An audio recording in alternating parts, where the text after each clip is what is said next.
here we are, Hometown Heroes, final week. I'm Corey, Zachary. We got Marty up in here in the booth. No Joe tonight. Got his thoughts in for his wife going into the hospital. So, hope you're doing good out there, Joe, if you're out there listening. Anyway, we are getting set to go, though, for another edition of the Hometown Heroes as Corey said, it's championship night here at Cedar Lake Speedway. And as we get set to go for this one, Corey, we're ready to go for heat race number 1. Why don't you give us the starting lineup?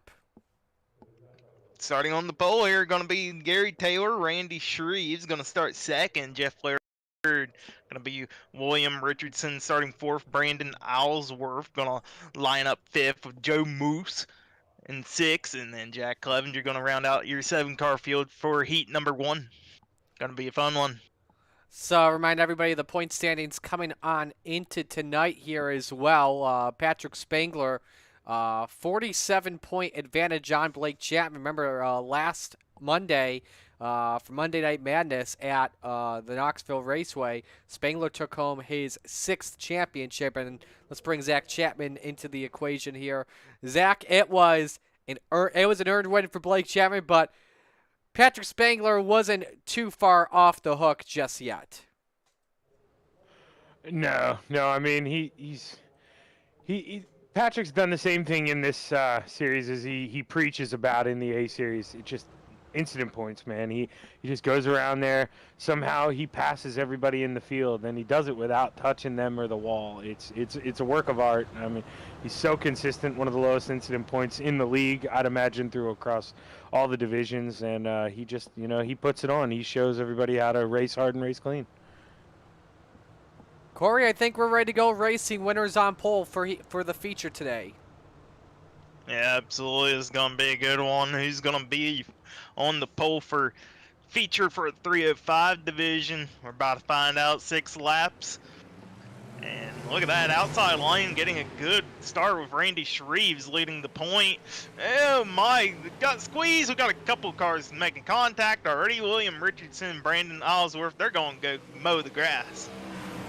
You see side by side for second between Flero and Taylor, the 200 up the racetrack, while Shreves leads. Finished second on Monday night in the Renegades, but Taylor all over the bumper of Shreves here, Corey. Yeah, and Gary Taylor always strong in one of these sprint cars. Usually gets a good pill draw every week, it seems like, in all 3 divisions.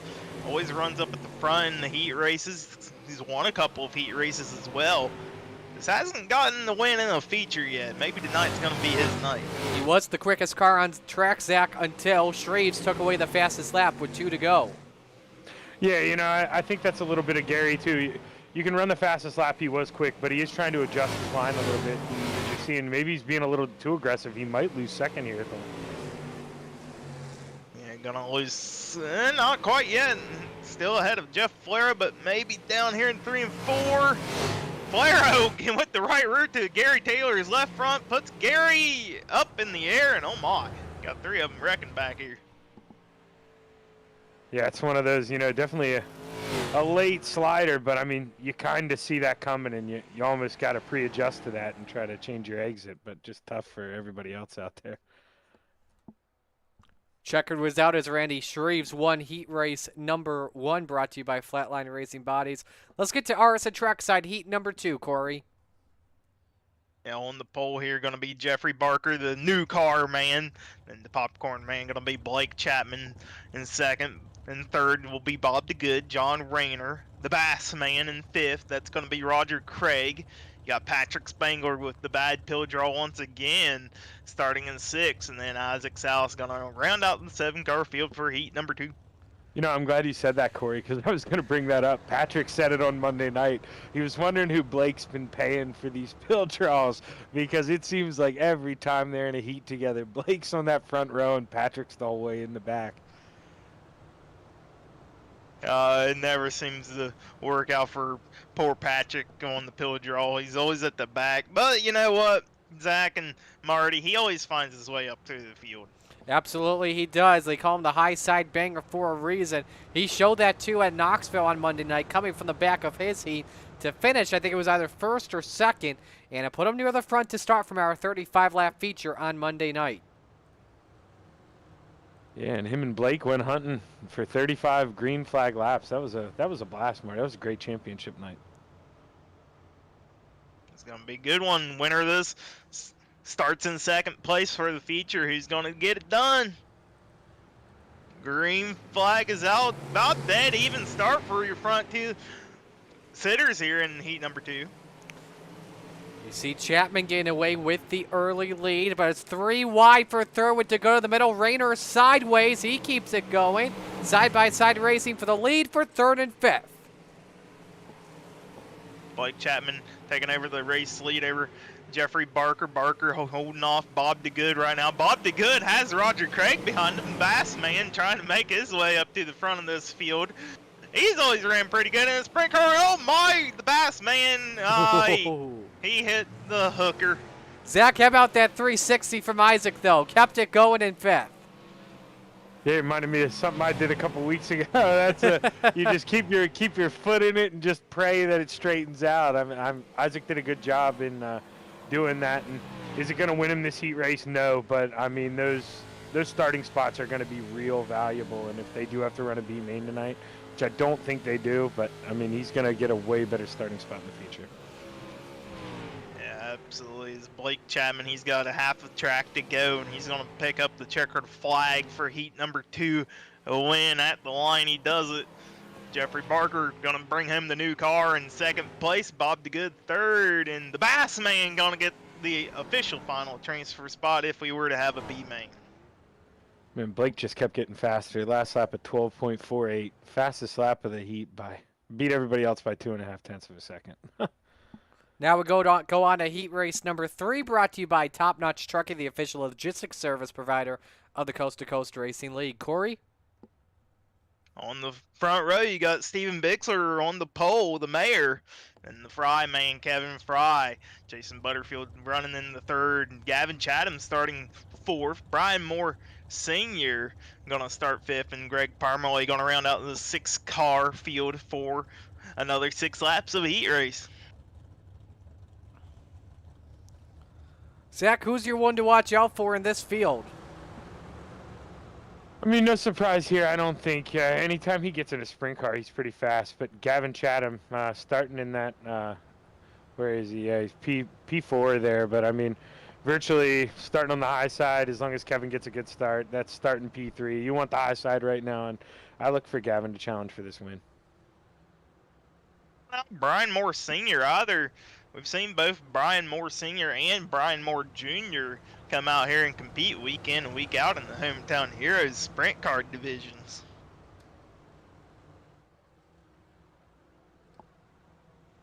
Well, field getting yellow banana. Field's getting set to go green here. We'll see if Moore can make that charge from the back to the front. But it's all in the hands of Bixler and Fry as we're ready to come to green, Corey. Absolutely. The mayor going to try to start in the third position for the feature event, but Fry ain't going to let it go easy. Look at that good start on the high side. Gavin Chatham might contend here for second place. He does as the mayor gets a little sideways. Here comes Gavin on the inside of Kevin Fry out of turn number 4. He's going to lead at the line. Going to be the Fry man, Kevin Fry. So right now, Gavin Chatham pulling the slider on Fry out of turn number 2. Here comes Fry again, maybe counter back with a slider of his own. Last time by, he had a better turn 4 than Chatham did. The flying Fry out to the point here, Zach. Yeah, that's one of them too. You're seeing Gavin, a late slider there by Fry, totally clean. You saw Gavin back out coming out of 4, living to fight another day. He knows you're not going to win this thing on lap 2, but you sure as hell can lose it all. Absolutely. You see Gavin Chatham putting the pressure on Kevin Fry right now. Just not sure where you can make a good pass other than do a slider or wait for the guy to make a mistake, as we got 2 laps to go. Yeah, Chatham just being patient. I think he's going to wait to try and make his move in turns 1 and 2 to throw the slider. But Fry knows it could be coming, so he's trying to shut the door. 1 to go. Here he goes. Yeah. Oh! Oh, and Fry got the outside wall at the same time.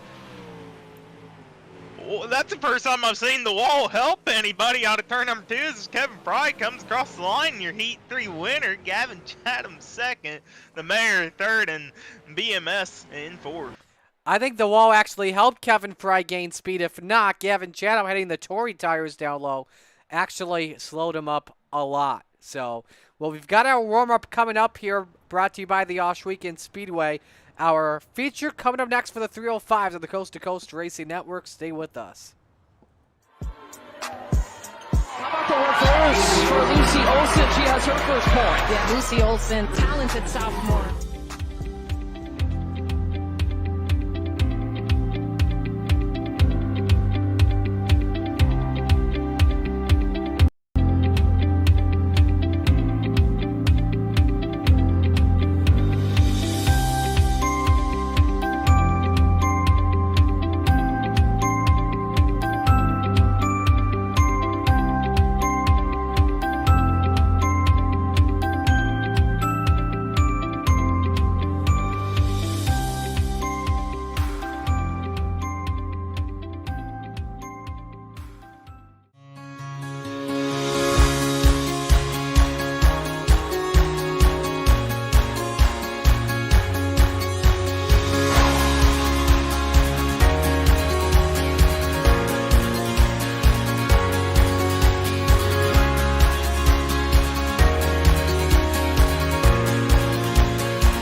Welcome back, Hometown Hero Night Championship 305 Division Coast to Coast Racing.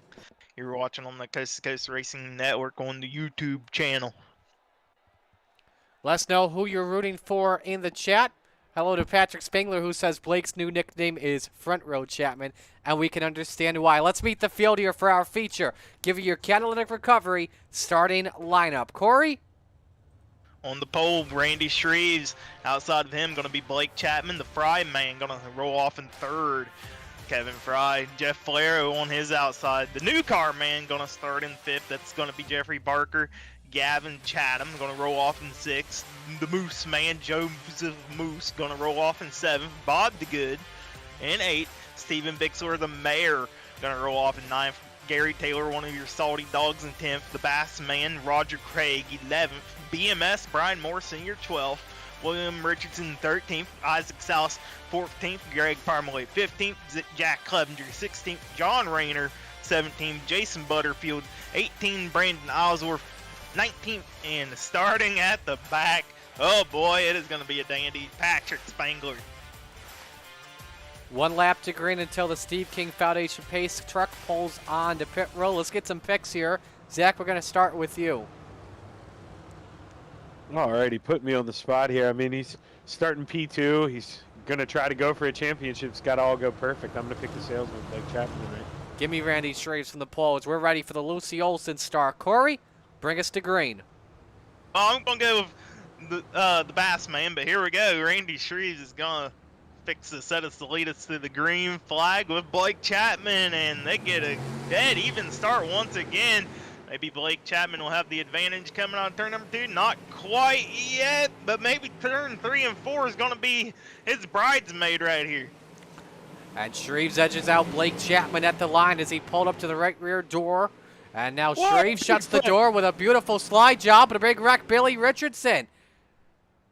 And Patrick Spangler, Gary Taylor with the yellow flag out. Man, we had one go over the wall, boys. That may have been Richardson, possibly. Let's take a look at the replay here, brought to you by Malcolm's Mill Writing. And Corey, show us what happened here with Billy Richardson. Oh boy, I'm not even sure, but I hope he's all right at least. We've got see what the replay here. showing right now on your screen. They're making a little bit of contact heading into turn 1 already. You see Gary gets put up in the wall, goes high up in the sky above a couple of cars, and you see William back there going up and over the iconic yellow wall into the pit area. Oh my. Almost into the gas pumps. Could have been an explosion there. Let's get it on board with Gary Taylor here in real time. Yeah, just tough break for Gary. You know, he's kind of up there minding his own business. Not much he can do other than getting the brakes real quick, but then you risk getting tight and hitting the, you know, the tire barrier there going into the pit road. Not much Gary could do there. Tough break. One lap to green. Break. Yeah, gonna go back green here, rack them and stack them side by side once again with Randy Shreves at the control point. Over the popcorn man, Blake Chapman, trying to have an outstanding season once again. Here we go, green flag. Randy Shreves with the advantage on the restart control. Gonna get about a car length ahead of Blake Chapman. Will he lead this lap? Yes, he will. Well, let's see, Zach, with that better exit that Chapman had off of turn 4. Trouble, Parmalee and Aylesworth, and a lot of other drivers involved, including Richardson. We stay green, though, Zach. Yeah, that's lucky for Blake to stay green, because I think if he wants to do anything with Randy, he needs 3 or 4 laps to get wound up, because he's just running a little bit higher than Randy. So not going to benefit him right away, but I think it will pay off here in about 5-10 laps. Yeah, absolutely going to need to keep this race green for Blake Chapman to get it all wound up, get the momentum boosted through on the race car, get the engine warmed up, and get around Randy Shreves. Jeff Flero just took the 3rd spot away from Gavin Chatham, had the fastest lap at one point, but now it belongs to Blake Chapman. This is going to be interesting, Zach. Leaders are already approaching lap traffic. A lot quicker than normal when they hit lap traffic. Yeah, not too sure. You know, they're right up on him. Looks like that right front's damaged a little bit. Not too sure if Billy got, you know, ever got a chance to repair after that or what happened, but he was definitely an obstacle out there. Good to see him be able to pull down and get out of the way. But look at Sam Blake. He's getting a real big run here in 1 and 2, but it seems like the fastest line even Blake wants to run it is his slider in 3 and 4. So he's really going to have to make something else work in 1 and 2, maybe get the bottom to work, to try to be able to take the slider line away from Randy in 3 and 4, but it's going to be difficult. Got some reports. Isaac Salas jumped to the pits, but Corey, we're halfway home. Yes, we are halfway through. Blake Chapman still trying to run down race leader Randy Shreves. He's just got to keep it nice and smooth. Not sure where he's going to decide to make a pass, but with how slick it is from the bottom up to the middle of the track, it's going to be difficult. He's almost going to just have to send it in Hail Mary style and hope for the best that he can clear Randy. And with 8 laps to go, the top 3 single file. Gavin Chatham starting to become a factor in this race for the lead here, Zach. But like I said, a lot of traffic, a lot of racing left to go. Chatham searching for more options compared to Blake Chapman, though, Chapman. Yeah, I mean, he definitely is. He's trying to get that high side to work there in 3 and 4, but you see Blake, he gets a big run in the middle of 1 and 2. And as he tries to diamond off a little bit there on exit, he gets in the slick and he just loses it. It's so hard to keep that rear end straddled there, as we see. Now he's going to try it again. Absolutely, and Gavin Chatham, he may be thinking, if you don't go for the slider, I may just decide to slide both of you and try to take the lead myself. And now the leaders. Go ahead, Zach. Tough with these 305 motors, though, Corey. You're going to make some people mad trying to slide 2 guys. And now the leaders are approaching Gary Taylor, the first driver to test the bottom waters out as Gavin Chatham doesn't work. Seems like if you want to go to the bottom here, Corey, the slide job is what it's going to take. We've got 3 laps to go, though. So we do 3 to go here. Can Blake get around Randy Shreves with the lap traffic right in front of him? That's going to be the deciding factor. Where do they go and how will it affect the slider move out of Blake Chapman's department? Caution! Caution, wow. Bob D. Good has crashed, and I think that's going to put us into overtime.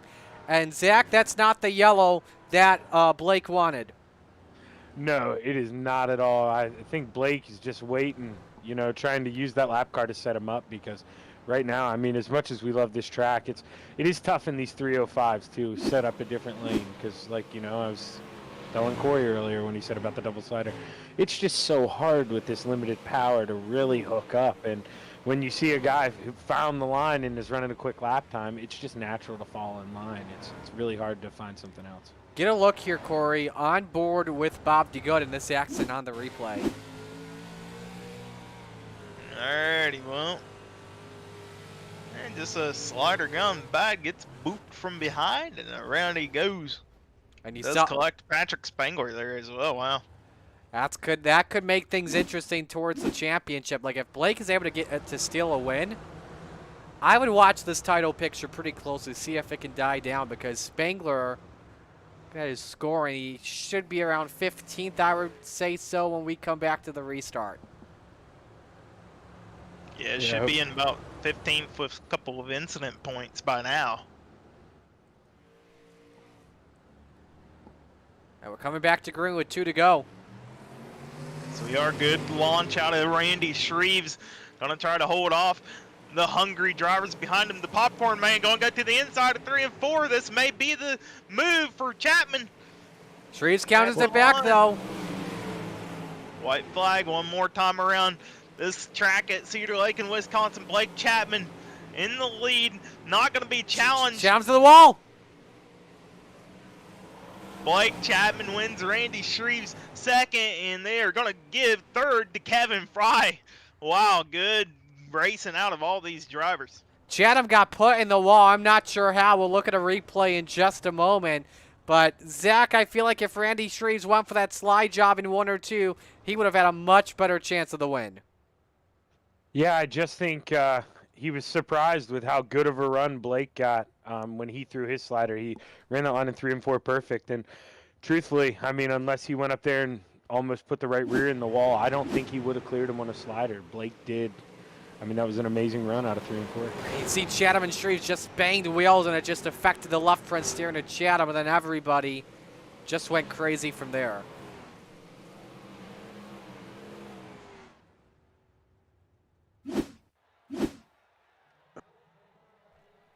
Definitely a tough break for Gavin, though, because he showed how quick he was, and just a racing deal. Can't really blame Randy there for trying to hold his own and pinch as much as he could, but tough break for Gavin tonight. And we are hearing, too, Patrick Spangler is officially the champion by 22 points on Blake Chapman, Corey. Alrighty, so Spangler going to be your champion for the 305s. And this, what is this, fall series? Zach? Yes, fall series. Yeah, fall series here at Hometown Heroes 305 division. But your final results for your final race going to be Blake Chapman, Randy Shreves, Kevin Fry, Jeff Flero, Joe Moose, your top 5, Brian Moore Sr., Jeff Barker, Roger Craig, Jason Butterfield, and Patrick Spangler top 10. Then we look at 11th through 20th, 13 drivers finishing on the lead lap. Chatham was able to finish in 12th after striking the wall pretty good. And see the rest of the drivers here with tough breaks here. And I am going to bring up here our third place finisher, Kevin Fry. And Corey, we'll let you talk with him first. Hey, Kevin, you got a copy on me? Yes, sir. Loud and clear. Well, some wild going-ons in front of you, but you able to get up to the top 3 here in the final race at Cedar Lake in the 305s. Talk us through it. Yeah, I was really happy to see that late race caution bunch everything back up again and hopefully have a run for the leaders. But I probably Gavin didn't want that either, or Shreves, because it pretty much sealed the deal for Chapman to get up there and get him too. So, but it is what it is. It's a race, and it was a lot of fun, man. There was a lot of action going on, and it was definitely fun for the fans to see in the broadcast. Hopefully. Absolutely, you had a good run here. Before we send you to 360 mode, you got anybody to thank? Yeah, absolutely. Dirty Sim South Racing, appreciate those guys week in and week out. The hard work that they do on the setups and everything that they do. 2-1 iRacing Designs, thanks for keeping my cars looking good. Twisted Tech, CarQuest of Paris, Texas, and Mars Off Inc. Appreciate those guys for stepping up and sponsoring this year and next year. There you have, folks. Your third place driver in 21, Kevin Fry. So Kevin Fry finishing third. I'm going to talk with our second place finisher, Randy Shreves, and if my mouse can work. Oh, thank you. Randy finishing in second spot. Randy did Blake's move coming into turn 3 and 4. Did that surprise you a little bit, or did you expect that? I was definitely expecting that, especially with that last minute restart there. Blake's always fast. He always gets good starts. I just happened to not get a very good start, and yeah, he got by me. And then we're watching it right here on the final lap in 1 or 2. Were you also thinking about going in the corner, trying the slide job on Blake, or were you just thinking there wasn't enough of the lane you could have possibly hit him? I didn't want to take him out. I didn't want to ruin his shot at his championship, so I just played it safe, ran second. Who do you want to give shout outs to? Oh, I'm sorry, go ahead. I just made a mistake there, and yeah. Gotcha. I just figured I'd let him have that one. Who do you want to give shout outs to? Definitely want to thank my team, LGR Motorsports, Alex Bergeron over at ABR Setup Shop, Coulter West at Redline Race Design, One Wish Foundation, Wraps and Stitches, KSB Builders, Finish Line Repair, you guys up there in the broadcast booths, and everybody for watching. I also want to let Joe White know that I'm praying for him and his family. Definitely a good man, Randy. We'll let you go. Best of luck in the 360s. Thanks, Marty. And Corey, you've got the final two, the winner and the champ. So we'll bring in your winner, the salesman, Blake Chapman. Hey, Blake, you get a copy on me? Yeah, I got you. Well, man, chaotic finish here at Cedar Lake on the 305. Just talk us through it, what your thought process was on that move you pulled. Yeah, well, scared money don't make money, Corey, and I knew I had to give it everything I had there at those last couple of laps, and I was really hoping for a caution because couldn't really throw a slider with the way the lap cars were kind of right in front of us there before that caution came out. So I was happy to see the caution come out and got a really, really good run off off the cushion, and had to get really low in 3 and 4 to throw that slider. Randy was running a really good line, really good slider line in 3 and 4. I just had to get underneath him there, even hit the tires a little bit, but was able to keep the car straight and pull it off. Absolutely, you did that indeed. The best sprint car driver here, maybe. Before we let you go, you got anybody to thank? Yeah, I got to thank the family for watching and supporting. I got to thank the guys at the Krite Sim Racing Team, the Can-Am Racing Team. I got to thank Preston at Epsilon Sprint Wraps and Andy at A&J Custom Creations. I got to thank Galen's Gourmet Popcorn. We got some of the best popcorn out there, and don't forget to use code CART at checkout for 15% off of your purchase. And I got to thank you guys for putting this broadcast on. I'll tell you what, scared money don't make money better find its way on your next race car. That's one of the catchiest things you said in this booth. Oh, yeah. I think I'll have to talk to Preston about that. There we go. There you have, folks, your race winner, Blake Chapman. All right, and if I can find my mouse once again. We've been having technical difficulties all night long here. Thank you, Corey. We'll get Patrick Spangler set up here in just a moment. Hey, Patrick, you get a copy on us? Yep, gotcha. Well, Patrick, you're a champion. Yeah, it's good to be back on top here in the 305s. Hopefully we can bring home the 410 one later. Absolutely. Well, man, you've had a strong season. What, 12 weeks here of running or something like that? 10, 11? Yeah, those first couple races at Kern County, just about surviving and finishing those top 3-4 spots with a little incidents. And then we switch over to Lernerville, which I'm pretty strong at in Cedar Lake. It's you just got to get a good pill draw and hopefully can stay up there. But yeah, I was able to hold on today barely. Absolutely. Well, good, strong finish here for the season. You got anybody like to thank for a strong season?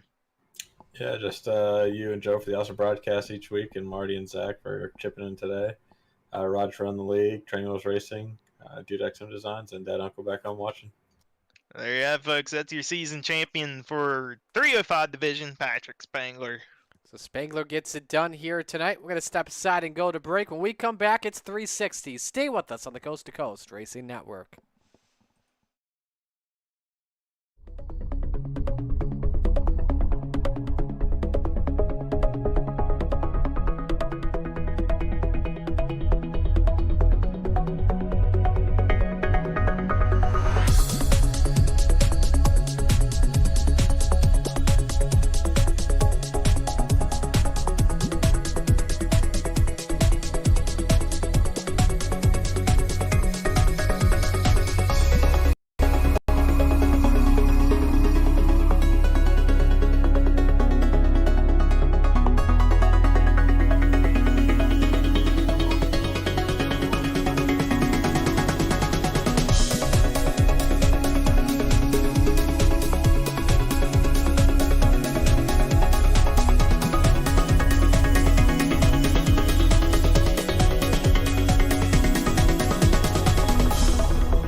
Well, good evening, everybody. Welcome to our weekly race chat.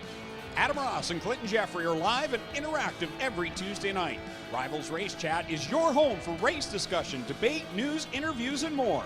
They'll even take your questions and comments live on the air and talk to some of the newsmakers each week. Tune in every Tuesday night at 8 p.m. on GeForce TV.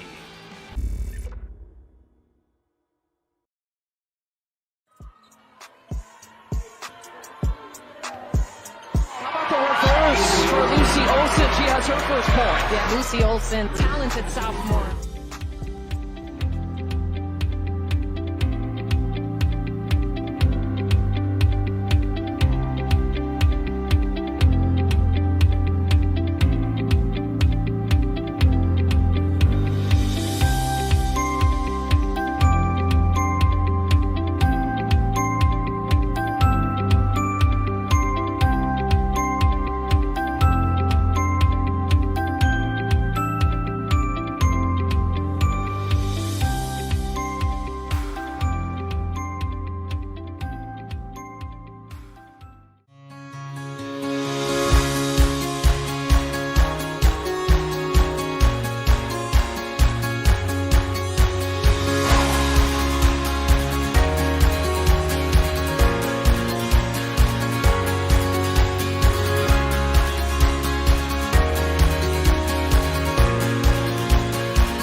Alright, welcome back, ladies and gentlemen.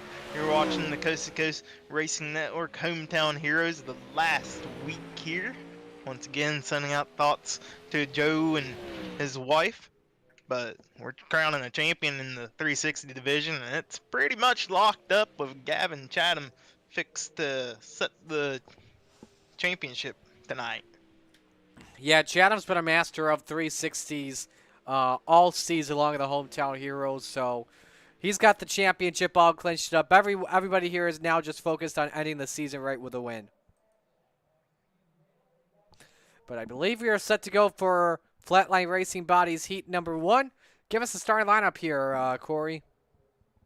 Yeah, on the pole for heat number 1, going to be the Moose man, Joseph Moose. To his outside, going to be Jason Butterfield. And third will be Gary Offit. Fourth will be Barry Goldner. Fifth will be the Salty Dog of Gary Taylor. On his outside, Brandon Islesworth. And rounding out the 7-car field for heat number 1 will be the Fry man, Kevin Fry. Alrighty, Zach. Big thing I'm watching out for here in this heat race would be Kevin Fry coming off that third place finish. Yes, he finished in the podium thanks to what happened between the contact of Shreves and Chatham on the final lap. But he's my biggest threat to watch out for here in Heat 1. Yeah, he's always one to watch out for. They don't call him the Flying Fry for nothing. He hooks up on the outside, and he's normally pretty quick. But not to take another easy one on the front row here. Joe Mossow, man. All the Moosehows, they've all been incredibly fast. And I just look for him to take that pole position and carry it over to the feature here. Alrighty. Winner starts on pole position for tonight's 360 feature. Corey, it's all yours. Yeah, gonna about to see a fast little Moose here in Heat 1. I don't know how fast the Moose can run in real life, but this might be the fastest Moose we see here. I think they take a little bit to get rolling, but once they get rolling, Corey, they're tough to stop. Absolutely. Green flag in the air. Joe Moose on the inside. Got Butterfield on the outside. And look at this. Gary Offit trying to sneak his nose in on the mix for the race lead. Offit goes up on the high side. Moose still down low. Butterfield on the outside. Butterfield going to get credited with the lead on lap number 1. You see Joe Musso off in turn 2. Able to clear. Oh, he got turned off from Butterfield. Nice 360 though, but Butterfield with a dump and run to take the lead, and Gary Taylor to second, Zach. Yeah, Jason isn't going to get any Christmas card, I don't think, in the next couple of weeks. That was a tough one there. And, they say what goes around comes around. But now he's up here. Oh, no! Oh, my God. And who'd you say to watch out for, Marty? Kevin Fry's out in front, Corey. Wow, Kevin Fry, through all this chaos, he's taking over the race lead right now. Pretty good gap back to the Salty Dog, Gary Taylor. Gary Taylor may have not made too many friends right there with all the bouncing around we did. Brandon Islesworth as well moving up to the second spot. So both Fry and Islesworth started 6th and 7th, 1 and 2 right now in heat number 1 as we come across the line for the checkered flag. Fry with the win. Islesworth 2nd, Taylor 3rd, and Butterfield going to hold off for 4th. Barry Goldner 5th, Joe Musso 6th, and Gary Offit 7th. You got to feel bad for him, Zach, because he had a really good run in the heat. Yeah, really good. And, he just got caught up in two things that were really none of his doing. Just trying to bide his time, and looked like he was happy there with 3rd going for 2nd, but just tough getting caught up in that. I guess people are taking the attitude with championship week. Next week we have a cool down, so maybe they think people forget and cool down. Time for RSN Trackside Heat 2. Corey? On the going to be Gavin Chatham, your season champion already for 360 division. 2nd place going to be Jack Clevenger. 3rd, Patrick Spangler. 4th, Blake Chapman, the two best of the best of sprint cars. And then you have Donovan Ross rolling off in 5th, and Brian Moore Jr. going to roll off in 6th. Patrick's trying to do a wheelie here for us, Zach. I noticed that. Oh, he's trying. He'll give us a good show in the 410. Yeah. I have faith. I think you're going to see a wheelie in the 410. Guarantee you that. We know Joe loves to see the wheelies out there. Not to challenge Patrick if he's listening, but Dean Reynolds could do it. Oh, yeah. Dean can do it. Brandon can do it. I can do it. I wreck. Same. Alrighty, winner starts next. So Kevin Fry in the front row, Clevenger and Chatham set to bring us to green, Corey. Absolutely going to be a good one. 6 laps is the distance here in heat number 2. It's all about who can get the good launch. Outside, maybe getting the better launch. I don't know. It looked a little jumpy to me, but Gavin Chatham on the bottom able to pull the slider on Jack Clevenger. Clevenger a little bit on throttle off position just so he doesn't get in the back is Patrick Spangler up to the 2nd spot. And up the wall pretty good as Jack Clevenger may cost him a spot to Donovan Ross. However, though, the high side banger on his padded high side, trying to challenge Shannon for the top spot. Blake Chapman behind him, Zach. Yeah, I mean, it's tough. You know, you're seeing people get in the wall. They've got to be aggressive. All 5 drivers of this race, you could have told me tomorrow morning that they won a feature, and I wouldn't be shocked. This is one of the most tightest heat races I've ever seen as Patrick Spangler gets in the wall. That was a heavy hit for Spangler and Clevenger. In the back. Yep. Oh, my. That was Clevenger who went sideways, and now it's a race for 2nd with 2 to go, Corey. Yes, it is. Spangler trying to hold off the popcorn man, Blake Chapman. Chapman looking on the inside, coming out of turn number 4. Going to see the white flag. Gavin, though, out front with the commanding lead. Chalk him up to win this heat race, but it's the battle for 2nd. Who is it going to be? Patrick Spangler just may have enough. He does. He'll hold on to 2nd as Chatham picks up the heat race number 2 win. Chapman 3rd, and Donovan Ross will be 4th. So nice win for the driver of the number 99 as we have one more heat race left to go, I believe. 2 more. Got 4 heats in this one. Yes, 2 more. You're correct. Is top-notch trucking heat 3 is set to go, Corey. Absolutely. On the pole here will be Greg Parmalee on his outside. Randy Shreves in 3rd will be Bob DeGood. And itinerary supposed to be Zach, but he's up here in the booth, so I'm gonna run it. Marty's gonna meet me. Marty's all gonna right, meet me. Zach is gonna run it. Best of luck, Zach. Good luck. Good luck to Zach out there starting in 4th place. Jeff Flair going to be 5th, and the new car man, Jeffrey Barker, in 6th. So the field here is rolling off, getting set to go for action. The guy I have my eye on there, well, Zach Chapman's going to be one of them. The reason why I say it's not just because he's my broadcast partner tonight, one of them, but also he actually dominated in the Rebels 360 race at Knoxville. So he could be a big threat to win here tonight at Cedar Lake. But I'm also watching out for guys like Jeff Flair. Flair was running near the front in his heat race earlier on tonight. And then also Randy Shreves really wants to get that win back after having one get away from him in the 305s. Yeah, absolutely. And Zach, if you can, try to pull a wheelie for us up here in the booth before we go green. He's trying. He's attempting it. Not gonna work. I think it's the setup with these cars. It might just be the setup here as we are fixing to go green. Heat number 3 on the track. A little bit of a slower start than usual. Randy Shreves may have the advantage on the high side. He does. He's going to try to pull away from Greg Parmalee. Here comes Zach Chapman on the outside. Whoa! Bite the donut. One of the stale donuts down there on the inside. That's a half donut, half wheelie, or no. Half wheelie, half donut. That's, I guess, what we'll call it with the way Parmalee ran that. But now, focusing our eyes on the action. Everyone's spread apart, but it is the 56 of Shreves out in front, but Chapman's closing in on him, testing out that slider line. As he is trying to see what he can do with the bottom side of this racetrack. I just don't know how well it's going to work until later on in the feature event tonight, as it is super tacky still up on the top side of the track. I mean, it's kind of working down in 3 and 4, but 1 and 2, it doesn't do as good. Yeah, he's losing an average of 1/10.5 per lap, so that slider line not coming in just yet.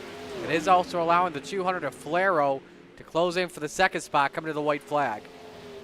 And white flag in the air. Randy Shreves all but solidifying himself as the heat race number 3 winner. Gonna come out of turn number 4, see the checkered flag, and he gets it done. Zach Chapman bouncing on the wall, gets 2nd. Flair 3rd, Bob DeGood 4th. Barker 5th, and Parmalee will round out 6th. So nice heat win for him, and we do have one more heat race left to go. It's brought to you by Maurer Farm Management.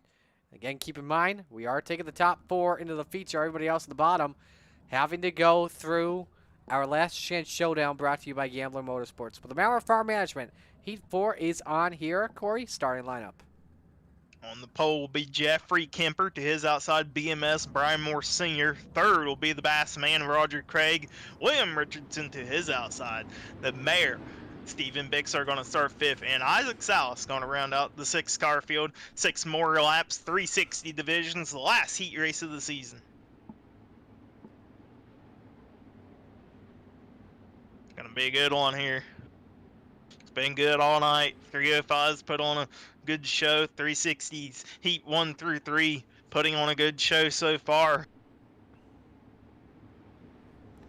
One lap until we take the green flag. And the guy I got my eye on here, not only Isaac Salas, who whenever he drives a sprint car, especially in Rebels in the 360s, he's pretty good. But the Bassman Roger Craig has shown some pretty good speed in the past few weeks of 360 competition. He could be a threat to watch out for in heat race number 4. Yeah, not to mention Brian Moore Sr. as well. He's always strong in the banana mobile out there with the yellow and red. Expect to see him run strong here in heat number 4. Already Jeffrey Kemper trying to extend his lead over both BMS and the Bassman. As you see the top 2 all single file and off the corner, it is Kemper that leads the opening circuit, followed by Moore, Craig, race for 4th, Richardson and Bixler. 29 moves back up to P4. Trying to recover as Kemper caught the wall. Here comes Moore for the lead here. BMS trying to go for the lead. Will he pull the slider down in 1 and 2? He has the clearing. Not going to take the clearing to get in front of Jeffrey Kemper. Decides to take it down here in 3 and 4, though, as we cross halfway through this heat race. Nice slide job by the 558, the quickest lap last time by. So the slider line has now come in. Let's see if Kemper tries to take advantage of it as we're coming to the white flag. 2 to go this time by for BMS out front with Kemper right on his heels. Kemper just got to be nice and smooth on the high side as we're going to see the white flag this time around, Marty. He tapped the wall, though, off of turn number 2, so hindered his progress. And, Moore caught the wall. He's around. Collects Craig and a bunch of them. And Jeff Kemper, from hitting the wall a lap ago off of 4, is going to steal a win at Cedar Lake. Salas second. Photo for 3rd. It's Richardson over Bixler.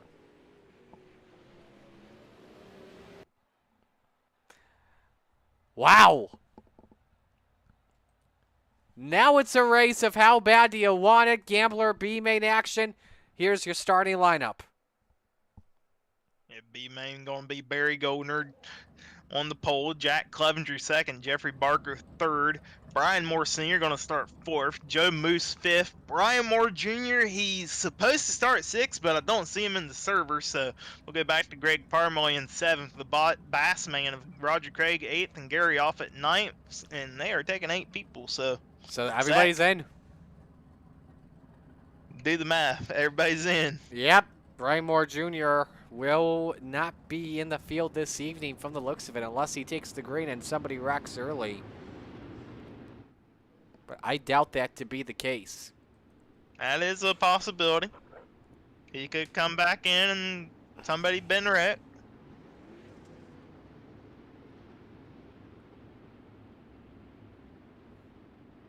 Him and Brian Moore Sr., both of them, running pretty good all season long in the yellow and red, identical looking cars.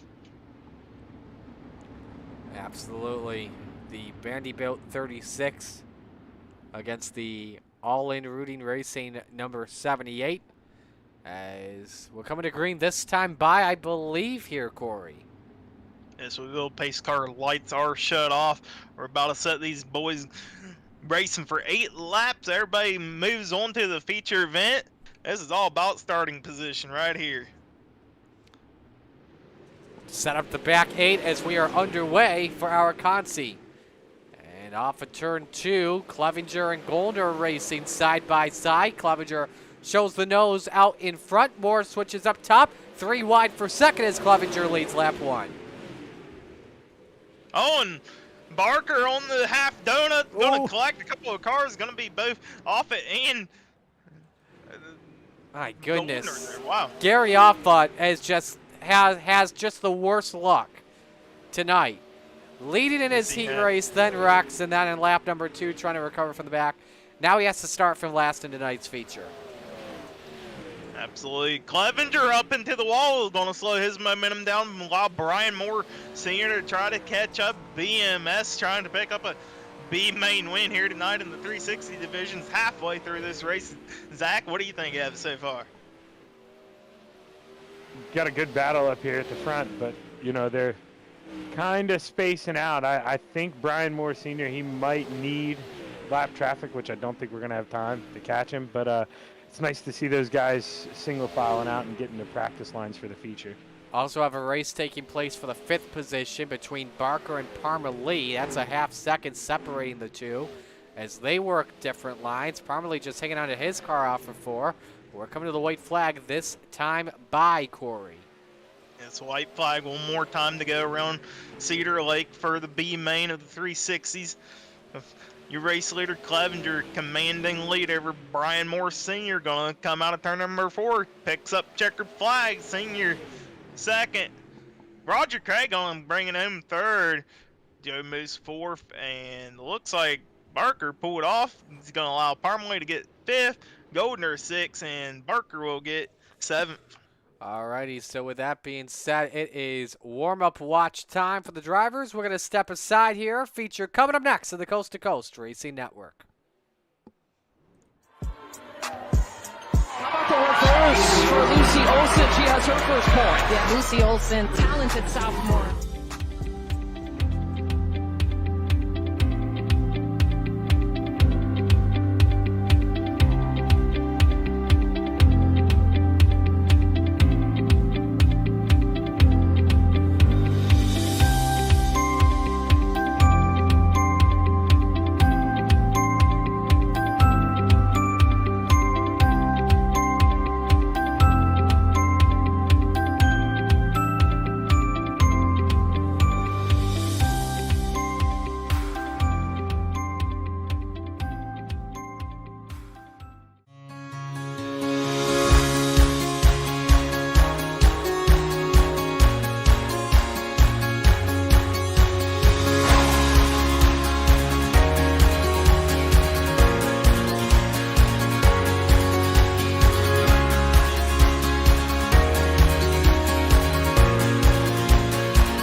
Alright, welcome back, ladies and gentlemen.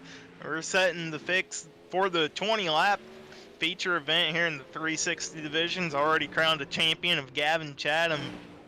This is going to be a good night here. Marty, what do you think so far? It's going to be a fun one. We've had a good night of racing here, but I think we are just about set to meet the field here and give you your starting lineup for tonight's 25-lap or 20-lap feature.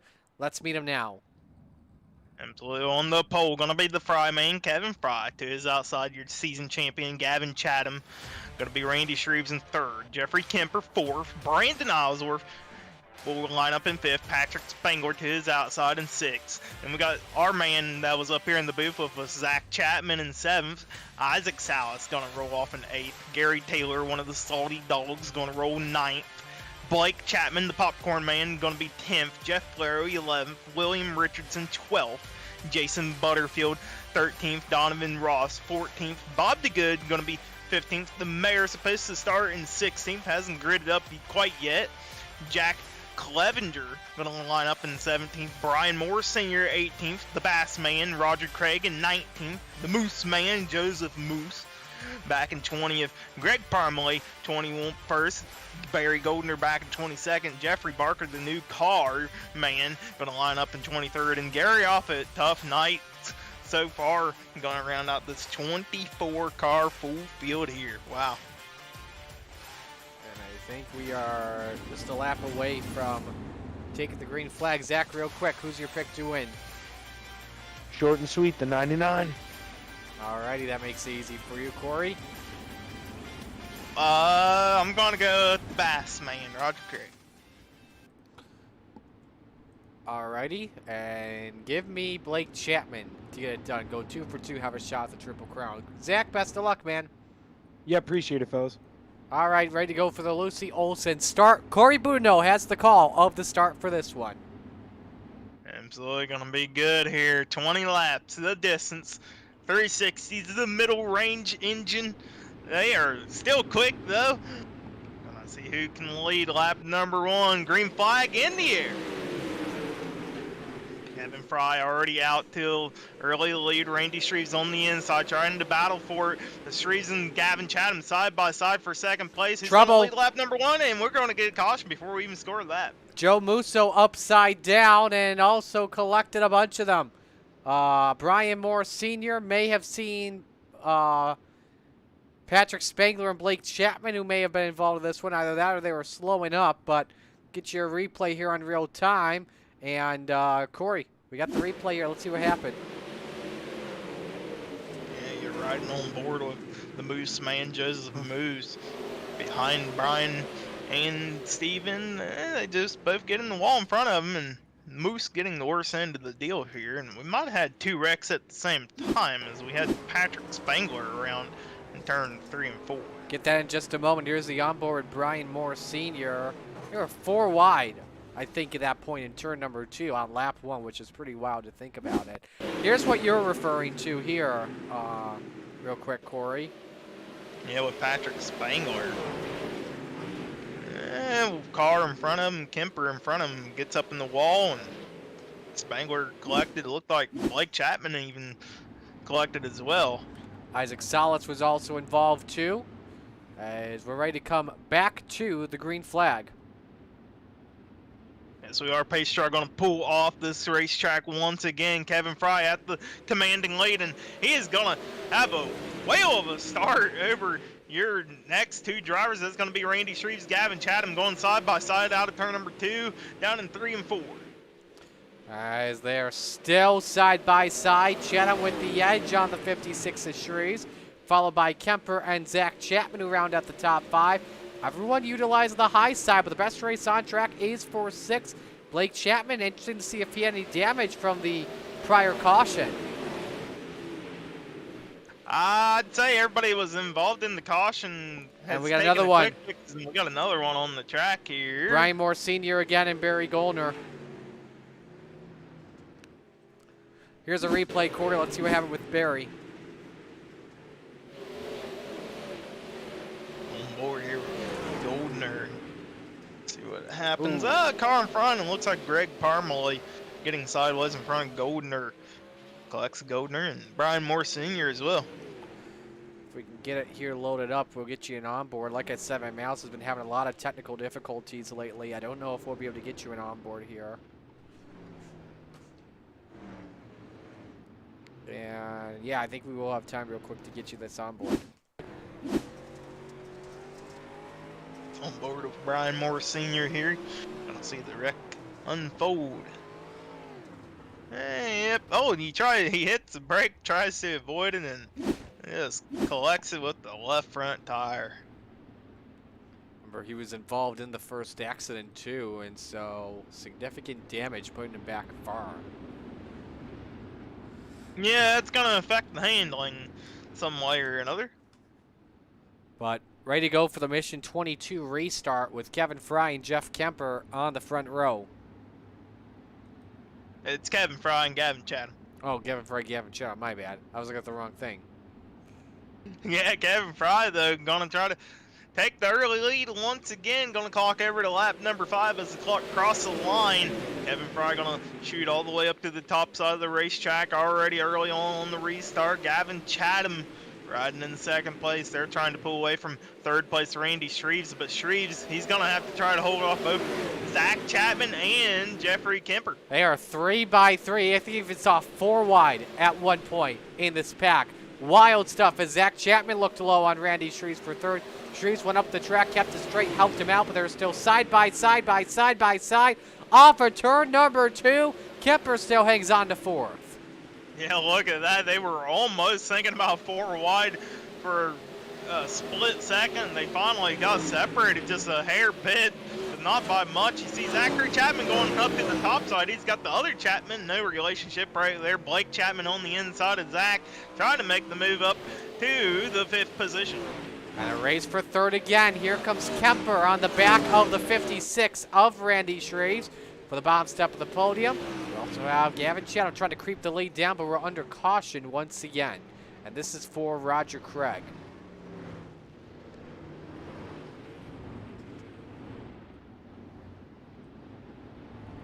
Kind of weird caution here, but take a look at what happened here. Replays up, Corey. He was Roger. I think he was gonna pull up. I think he was just trying to pull it in, and somehow in that spot, iRacing thinks that's a hazard on the racetrack. So because of that, yellow flag came out. So unfortunate. It stacks the field up though. But I wouldn't say that's anybody's fault. Roger's just trying to get out of the way of the leaders. Yeah, I mean, just unfortunate for the field here for the caution to be flown right there for Roger Craig, just slowing up. Not sure if that's what Kevin Fry would have liked. Maybe that's what Gavin Chatham would like, though, with the caution flag flying. And of course, Blake Chapman, he's up to 6, just not sure if you'd rather be on the bottom or on the outside. He's going to have to contend with the outside as we go back. Green flag racing Kevin Fry a little bit sideways on the green flag. Gavin Chatham on the outside of Randy Shreves. Shreves trying to pull ahead of Gavin, not going to be able to get it done. Gavin with the block on the slider line. It was a nice door shut by the number 99 going into turn number 3. Now it could be 3 wide. Zach Chapman showed his nose, but it could cost him big dividends. He's already fallen back. It looks for the 4th spot, but Blake Chapman and Jeff Kemper have a huge run as Kemper taps the wall. Kemper with a little bit of a wall tap on the right rear tire, making the cars behind him all check up a little bit. But look at who's in 4th place. It's our man, Zachary Chapman. One more spot, and he's going to be interviewing himself. We had 3 wide mid-pack with Donovan Ross in the middle of the 8th spot. Jason Butterfield, I think something happened to him in the pits. Yes, he brought that thing in. We're still racing. Kevin Fry leads by 3.5 tenths on Gavin Chatham with 7 to go. 7 to go here. Still Kevin Fry out at caution. The front. And caution. Devo. It was running in the top 10 at one point in Donovan Ross. Here's the replay for you, Corey. On board here with Donovan Ross. And it gets a little hot down in turn number 1. Clips the wall and the tire and goes for a little ride. Has a couple of floppy wheels. Joe would be proud of the floppy wheel. Yeah, not a good day to be a Uke tire, that's for sure, at Cedar Lake. Here's an onboard Devo.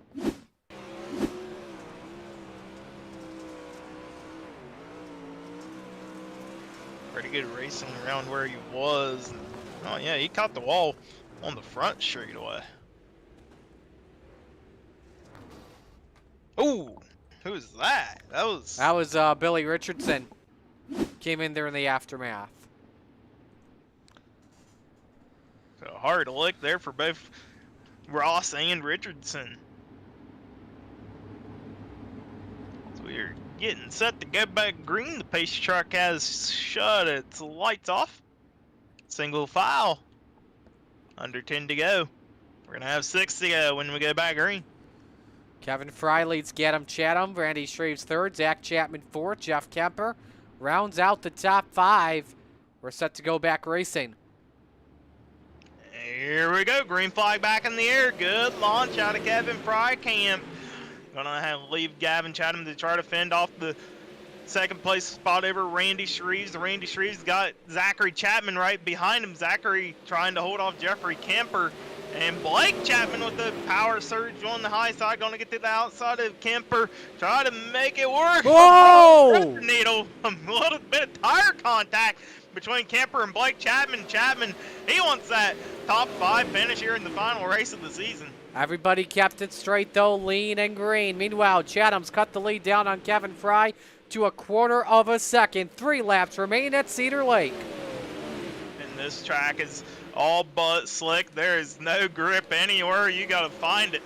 I'm not sure where you'd find it. Maybe right where Kevin Fry is, right there. He finds a little bit of a tacky. That's the only spot. There is 2 to go. Chatham trying to close it in. He's closed in there pretty well. Nice exit off at 2, and he looks underneath for the race lead. White flag is in the air. 1 to go, Corey. Last lap here at Cedar Lake. Oh, Fry caught the wall. Fry in the wall. Chatham could use that. Chatham not gonna have enough momentum out of the corner, and I'm not quite sure if Shreves may have gotten second. Shreves got second by thousandths of a second. Oh boy, turn of events there. Randy Shreves moving up to second last, giving chance to Kevin Fry in the wall, taking the win. Man, what a good race this was in the 360 division. How did Kevin Fry catch the wall and keep the car going? That's the thing I'm wondering. I'm like baffled over this. I'm gonna get your replay here and show you here. Give us 1 moment.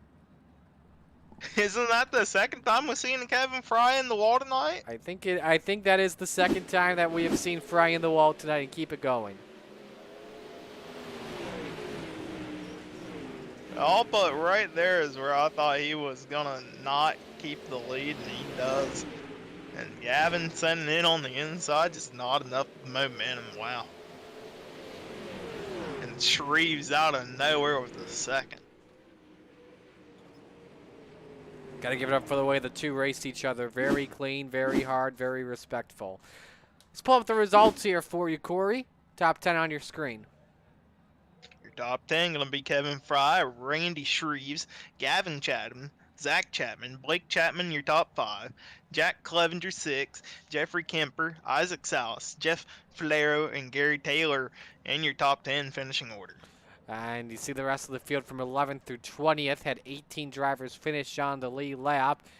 And a good night for Patrick Spangler on that 360, but looks to turn around the 410 where he's looking to finish off with a championship. And there you see the rest of the field. But we're ready to speak to the top 3. We're going to hold on Gavin Chatham as he is your champion. We're going to begin with Randy Shreves in the 56. And Corey, I'm going to let you take this one first.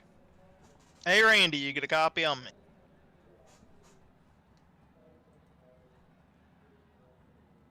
Yeah, I got you, Corey. Sorry about that. Well, Randy, wild finish. You kind of snuck your way in and took away second at last living chance. Talk us through this race. Yeah, that was definitely a crazy one. Track got real slick, so you couldn't. You had to be careful about overdriving the car because you overdrive it, you're gonna loop it. And I don't know. I just tried to stay patient. And there at the end, I seen Kevin. He kind of got in the wall, and Gavin went down to go under, and I managed to just stay up top and floor it, and ended up getting second. Absolutely, everything working out for you. Before we send you out to 410s, you got anybody like that? For sure. Definitely want to thank LGR Motorsports, ABR Setup Shop, Redline Race Design, One West Foundation, KSB Builders, Wraps and Stitches, Finish Line Repair. You guys up there in the broadcast booth, Flatline Race Bodies, everybody involved with this thing. It's just awesome. And also want to thank everybody for watching. There you have, folks. Second place finisher in the 56, Randy Shreves. All right, so Randy Shreves with that nice second place finisher. I'm going to talk with your winner here in Kevin Fry as he is in victory lane. Kevin, what a win, but you nearly blew it on the last lap. What happened there? Yeah, I almost choked the chicken on that one. That was whew. My butthole puckered up a little bit. I was like, man, I'm going to give this away again. Jeez Louise. But yeah, I luckily it didn't come off the wall like it normally does. It just stuck up in the wall, and I just rode it out. And then, thankfully nobody else got caught up in my crap. So, hats off to, I think it was Gavin and Shreves right there back behind me. So hats off to them for, giving me a little bit of space and get corrected. And that was a hell of a race for sure. Who do you want to give shout-outs to on this one? My team, Dirty Sam South Racing. Appreciate those guys. Like on the last interview, week in and week out. You guys for putting us on, making us look good on the old Winter Web. CarQuest Paris of Texas, Twisted Tech Marzoff Inc., and 2-1 iRacing Designs. Appreciate those sponsors every week. Alrighty, we'll let you go. Congrats and best of luck in the 410s. Yes, sir. Thank y'all. Kevin Fry, your winner, and now we get to the man of the hour, your champion, in Gavin Chatham. Corey, you've got him. Hey, Gavin, you get a copy on me? I hear you guys. Well, Gavin, you pretty much locked up this championship before coming into this final round of the 360s at Cedar Lake. Talk us through this race. Talk us through this season. How you're able to get everything done. Just being consistent. We got some lucky pill draws through the season and started up front, picked up some wins and stayed out of trouble, which is huge. Not getting those incident points. I think we only had two on the year, so that's huge. Getting wins and being consistent, finishing in the top 5 almost every week is so important, and building that consistency, which leads to championships. If you do what you're supposed to do on the racetrack, it'll transfer in the points, and the points will take care of themselves. But we were very consistent, very lucky this year, and we were good, and it felt good in the 360 the whole year. Whole season, I should say. This race, it was a good race between me, Randy, and Kevin. There's some times where I felt Kevin, I was a little faster than him. I definitely was playing a little bit more conservative for sure. I knew I had a decent point lead, but I didn't want to mess anything up. And definitely that last lap there, I seen Kevin get in the wall, and I ducked to the bottom. I just didn't want to get in any part of that. And Kevin did a really good job of car control and getting it back under control and getting the win there. And Randy did a nice job as well, sneaking by me at the line. Would like to have gotten that win, but we had a shot at it, and Kevin came down to block the slider, which is what he's supposed to do, and I just wasn't going to force the car in there, so rode the bottom, and it was a little no grip really on the bottom, and Randy stuck by for a second place finish. So congrats to him, and congrats to Kevin for winning the race. Absolutely, Mr. Consistency, like you said. Before we send you off, you got anybody like that? I just want to thank you guys for doing an awesome job with the broadcast, and I want to thank Coast to Coast Racing, everybody, all the sponsors, specifically for this series, Flatline Racing Bodies. Thank you for being a longtime sponsor of this series. All the sponsors, all the people that help put this on, and all the people behind the scenes at Coast to Coast Racing. Thank you for doing this for us and letting us come out here and put on a good show for everybody. I want to thank Chatham Motorsports, Mike Schick Motorsports Design, Velocity Race Design, Miller Time Motorsports, and Northeast Outlaw Motorsports. Thank you for all the sponsors, all the support. I just want to thank all the fans. I want to thank all the fans for coming out and watching, supporting the series and this league, and coming out and watching each week. I really do hope we put on a good show for everybody, and I really hope you all enjoy the racing. And I just want to thank my fans as well for coming out and supporting me. Absolutely. There you have, folks, your third place finisher in the race and your season champion, Gavin Chatham. All right, with that being said, we're going to step aside and go to break. When we come back, the 410 sprints at Cedar Lake right here on the Coast to Coast Racing Network.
Well, good evening, everybody. Welcome to our weekly race chat.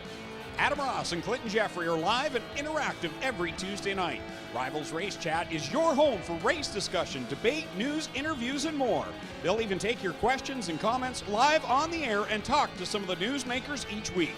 Tune in every Tuesday night at 8 p.m. on GeForce TV.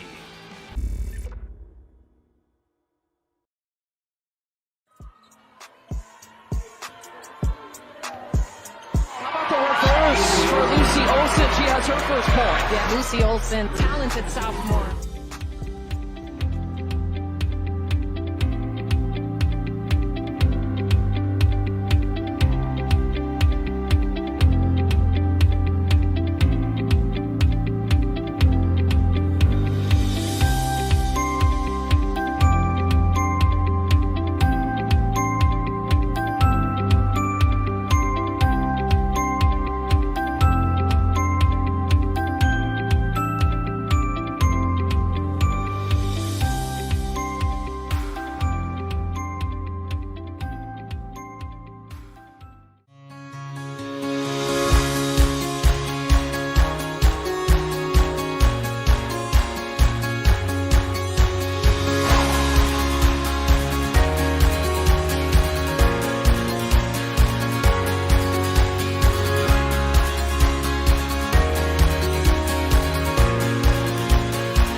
Go. Welcome back, ladies and gentlemen. Hometown Heroes. Last time we're on the dirt for this season. 410s. You're watching us on the Coast to Coast Racing Network. And man, oh man, it is going to be a doozy here tonight. 3-point difference between Patrick Spangler and Blake Chapman. It is absolutely going to be wild. These two have been known for good points battles in the past, not just entire 12 weeks, but the past 24 weeks since the new dirt package was put on iRacing. And this time it's 3 points in 410 Hometown Heroes. Monday night in Renegades, it was a little bit bigger with Spangler of 25. But this time it's Chapman of 3. There you go, Devo. We know somebody's watching the broadcast as he's pulling a wheelie for us. And then messed it up at the end. But yeah, 3 points. We're going to be watching that really closely, especially for starting spots. And look who pulled off pill draw number 1. Let's get to the starting lineup here for Heat 1, brought to you by Flatline Racing Bodies. Yeah, wow, this is probably the best he's ever started.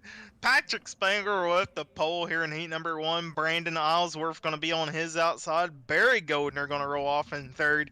Kevin Fry and the Kubota painted machine going to roll off 4th. Bob DeGood 5th. Gavin Chatham going to roll off 6th. Greg Parmalee 7th. And Roger Craig, the Bass Man, going to roll off in the 8th position. Well, who are we not going to... I mean... Nah, I'm going to say it like this. The driver I think we should watch out for here, Zach, we would have to say probably Kevin Fry, right? Right? I mean, he lucked into that last one when you said that. So now I'm really nervous to see what's going to happen here up front. It's going to be a wild heat one, that's for sure. See who starts on pole with the massive 410s. 1 to green. Big boy. Oh, it's going to be hectic here. Whoever can win heat race number 1, they get to start pole for the feature. Track position is king. And I don't know, Patrick, he's got to be nervous. I'm nervous for Patrick. I'm sure he looked at the grid for the other races, and he knows he's just got to be smart. Blake's going to start 7th in Heat 2, so he knows he needs to finish 1st or 2nd in this heat race. He needs to be smart. Yep. And already going green flag racing. The outside line of Islesworth got a good start, but Patrick Spangler going to take that back over. Already out to a commanding lead over Islesworth. Islesworth right in front of Kevin Fry. Kevin Fry trying to move himself up to the 2nd spot on the inside of Islesworth. And contact. Oh, the tractor went harvesting. I give credit to Fry for keeping that one going and Ellsworth for staying in that 5th position. Channel those 6, Bob DeGood now up to 3rd, and Roger Craig in the 4th spot, Zach. Yeah, Roger Craig, I mean, he's been showing week in and week out this season that he just steadily climbs his way up through the heat races. Not necessarily throwing big moves, but just racing smart. And when he sees something happen in front of him, he gets out of the way and makes sure and gains 1 or 2 spots every time. Just smart racing by Roger this season. Spangler and Chatham both the quickest drivers on the track as we're coming to the white flag, Corey. 1 to go. Yeah, 1 to go for Patrick Spangler. He's all but settled himself in for the race win here in heat number 1. Gavin Chatham riding in 2nd. He settled that up already for 2nd place as Spangler takes checkered flag. Chatham, Bob DeGood coming home 3rd. Roger Craig 4th. Parmalee 5th. Goldner 6th. And Islesworth over Fry for 7 and 8. And Spangler, because of that, is on pole position for the 20-lap feature coming up in just a bit. Let's go to Heat 2, brought to you by RSN Trackside. Here's the lineup.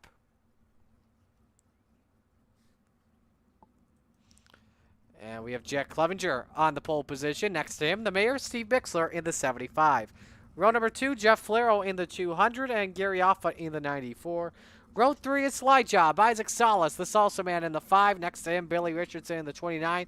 Rounding out the field, the Salesman, Blake Chapman in the 20, and Devo Donovan Ross in the 02. Gonna be a good heat race here.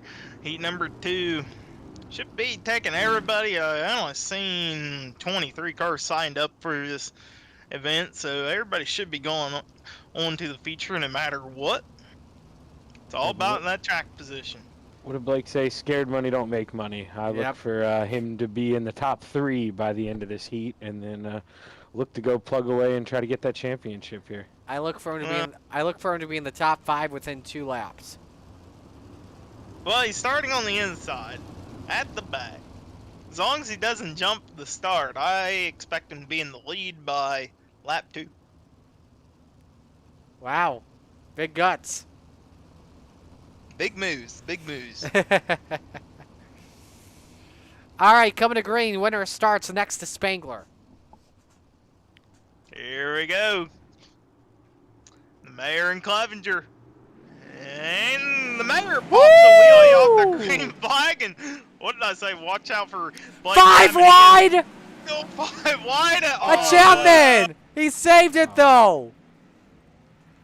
Going to be important to keep those spots there. He's hoping somebody else in front of him gets into some trouble now. But, guys, did we actually just see 5 wide? Yeah, we seen it 5 wide. I think that was all contributed by the wheelie. Let's watch we this. saw what happens, too. Here's a replay. Well, I mean, that was 4 wide, nearly 5 wide, but it could have been 5 wide. And we got another wreck, I think. Nope, I'm sorry. Isaac Salas making doing some damage on the bottom, keeping up with the leader here. He might have a battle for the lead, boys. So we do battle for the lead. Isaac Salas trying to close in on Jack Clevenger. 2 to go at the line. And Clevenger up on the cushion. pulls the block on the slider line in 3 and 4. Going to see the white flag one more time around this 3/8 of a mile track. Oh my! Wow! Clevenger shut the door big time on Salas. Salsa man has one more chance and it hits the Tory tires. Clevenger comes and wins heat race number 2. And where does Blake Chapman finish? And it looks like Blake is going to be finishing in 6th place here in heat number 2. That is going to hurt him in the feature, but 20 laps later on, I don't know. And now we move on to heat 3, brought to you by Top Notch Trucking. Let's get the starting lineup here, Corey. On the pole, going to be one of the salty dogs of Gary Taylor. On his outside, Randy Shreves. He's trying to pick up a win here at the last race of the season for Hometown Heroes. Jeffrey Kemper lining up 3rd. Joe Moose on the outside in 4th. Brian Moore Sr. going to line up 5th. Jeffrey Barker 6th. And Zachary Chapman going to line up 7th, so he's got a way to go. No pressure. Not a lot of pressure. I heard Patrick talking about something. I never knew you could do that in these 410s. Apparently, it's an option to limit the motor power in the settings, like tune it down a little bit there in the car settings. So this is going to be an experimental run for me. I probably wouldn't have did that for a heat race. I think that's what Patrick does, though. That's why he brought it up to everyone in the room as a recommendation. So, I mean, if it works for him, I got to figure it out. Are you heavy foot or are you light foot? I'm a little heavy foot. That's why I think this will help me. It'll tune down the power a little bit. Okay. And maybe I would tune it down. We'll see what she's got here. But I look for my my teammate there in the 181. He's been pretty good in these. If I can catch him, I'll be happy. Well, we know this, though. Winner starts inside of row number 2 for this feature. Taylor, Shreves, Kemper, Musso, Moore, Barker, and Chapman, guys. There we go. Gonna see the green flag. Last heat race of the season. And Shreves with the wheelie. Double wheelie from Kemper as well. You know, it's cool to see the wheelies, but it definitely affects it. Shreves is all the way already back behind Zachary Chapman, riding in the 6th position. Shreves gonna try to take back over in the 5th place. They are going at it for 5th, and look at this chaos at the front. Taylor got hit from behind, didn't get the worst of it. And Taylor, oh my! Squeeze on Kemper, everything is going on. And Zach Chapman to the race lead. Everything's going haywire here in heat race number 3. I don't even think we saw what happened with Gary and Jeff, but we're going to take a look at a replay of that right now and show you what on earth happened real quick. Taylor, Gary and Joe, and then Gary and Jeff. Put him in the wall, simply put. And Shreves with like the miss of the season.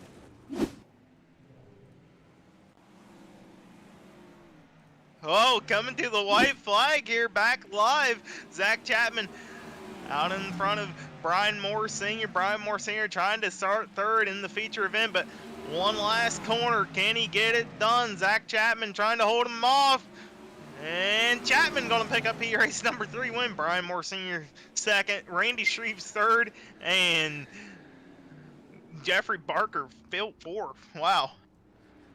Joe Musso 5th, Gary Taylor 6th, and Jeff Kemper 7th. It's warm-up time. We'll be right back for our feature on the Coast to Coast Racing Network. How about the reverse for Lucy Olson? She has her first point. Yeah, Lucy Olson, talented sophomore.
welcome back. We are getting ready to go feature time racing here in the 410 division, the last race of the season. Gonna crown a champion. The big picture between Patrick Spangler and Blake Chapman, 3 points, and Marty, the one on the pole, is a very happy man compared to the other one. He's gonna have a lot of work, so we're about to get your lineup here. There on the grid. On the pole, gonna be Patrick Spangler. Jack Clevenger on his outside. Zach Chapman, the man in the booth with us periodically throughout the night, gonna line up third. Gavin Chatham fourth. Isaac South gonna line up fifth. Brian Moore Sr. gonna line up in sixth. Bob DeGood seventh. Jeff Flair gonna line up in eighth. Randy Shree's back in ninth. Roger Craig gonna have a top 10 starting spot here in 10th. The mayor, Stephen Bixler, back in the 11th. Jeffrey Barker 12th. Greg Parmley 13th. William Richardson back in 14th. Joe Moose back in 15th. Barry Goldner 16th. The Popcorn Man, the man trying to go for a championship, going to have to come throughout the field, starting in 17th. The Salty Doggy, Gary Taylor 18th. Brandon Ellsworth back in 19th. Gary off at 20th. Jeffrey Kemper 21st. The Fry Man and the Kubota Paint Machine gonna ride around in the 22nd, and Donovan Ross gonna line up in 23rd as Barry Goldner is being given the EOL here. So move up everybody that was in his row up one more spot. Time to go racing real quick. Zach, who you picking? Man, if I can keep up with the guy in front of me, I'm gonna be happy. I'm picking Patrick Spangler for this thing. Corey? You know, I gotta go with the Bass Man, Roger Craig. Give me Blake Chapman for the win, the championship. Zach, best of luck. Yeah, appreciate it, fellas. Alrighty, I'm going to say it. Where else would you rather be than right here, right now, dirt track style? Corey, bring us to green. Here we go. Green flag in the air. Patrick Spangler, he's going to try to extend the lead. And already we got a car up in the wall. Gavin Chatham up, stuck along the outside wall in turn one. And he may be whaled. No, he is not. He's able to put in reverse and back off the wall. Start, by the way, was brought to you by Lucy Olson. Going to get you a replay here and show you what happened with Chatham. So we're going to take the green flag here. I think he's a little bit out of shape. I think he just spun the tires, Corey, which is what forced him to go out of shape. Yeah, and then gets stuck on the yellow wall, puts it unrealistically into reverse in a sprint car and backs off of it. Let's listen.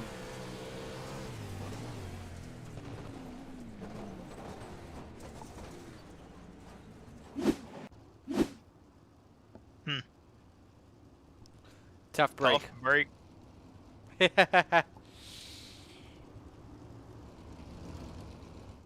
going to move Isaac Salas to the 4th position for this upcoming restart.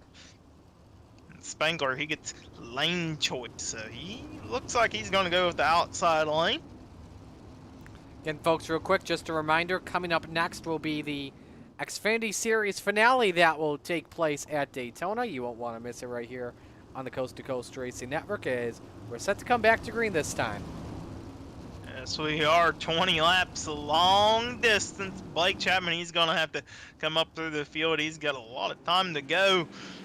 Patrick Spangler gonna try to extend the lead here over the field as he's already out front. And look at this, 3 wide out of turn number 2. Clevenger in the middle, Zach Chapman on the inside. Oh, man. Oh, man. Oh, boy. Salas was just leaning all over Clevenger. That was like the thinnest lane possible. And somehow he's able to find a way to keep it straight. They're back in 4th and 5th respectively. But it's still Spangler out in front. For those wondering, Blake Chapman running in the 13th spot, making the 12th spot at the moment. And remember, 3 points up coming into today's race over Spangler. Absolutely. Chapman just trying to do everything he can to move up through the field. He gets by Greg Parmalee, look out. moves up to top 10 as Parmalee up in the wall. Around he goes, and caution flag is out. That was a big hit. You can see the right front completely damaged on that number 4. We'll pop up a replay here, show you what happened. Once again, I think we cut out and came back into it. We can show you right now, Corey. Yeah, just maybe got a little spooked by Chapman on the inside. Makes contact with the wall and goes for a little ride down in turn number 1. You can see that right front tether, too, freaking out. Let's ride on board here with Parmalee. Got the floppy wheel, as Joe says. Bam! You can see There's a that right flop. front just barely move. Yeah, our camera angles are completely different compared to what we normally show you on the 360s when we're riding on board with the driver. But yeah, you could feel that impact inside the car. Absolutely. So Blake Chapman moving up to the 10th position from 17th on lap number 5.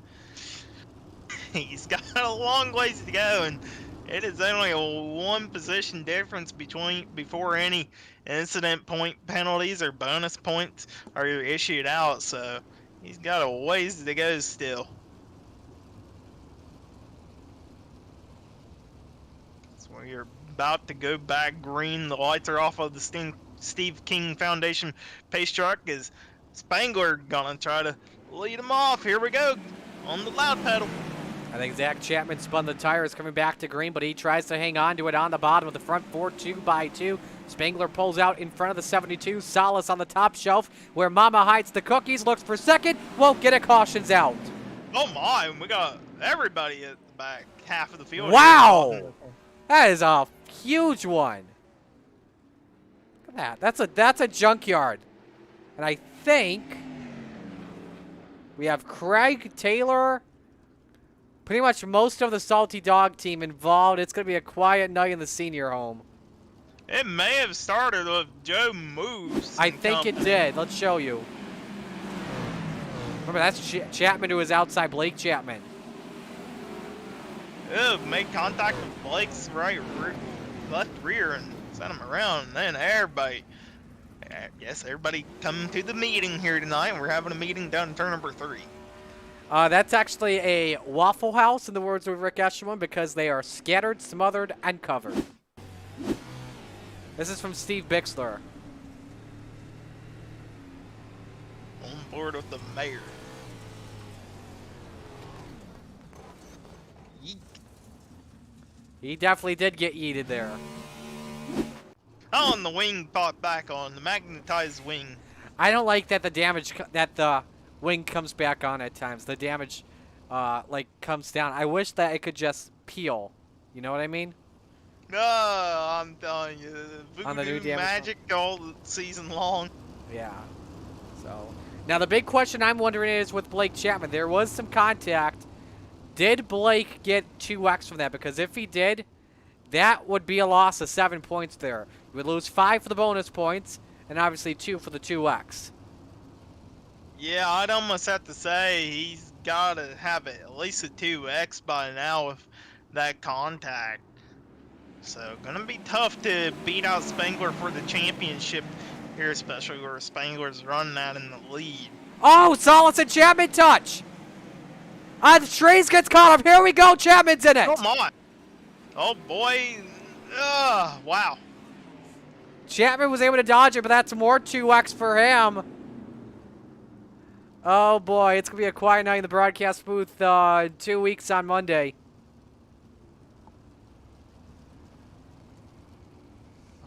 That's a tough break for a lot of good cars. Now, I think, let's get the yellow here. I think we have the reason of yellow for Jack Clevenger. Let's take a look here.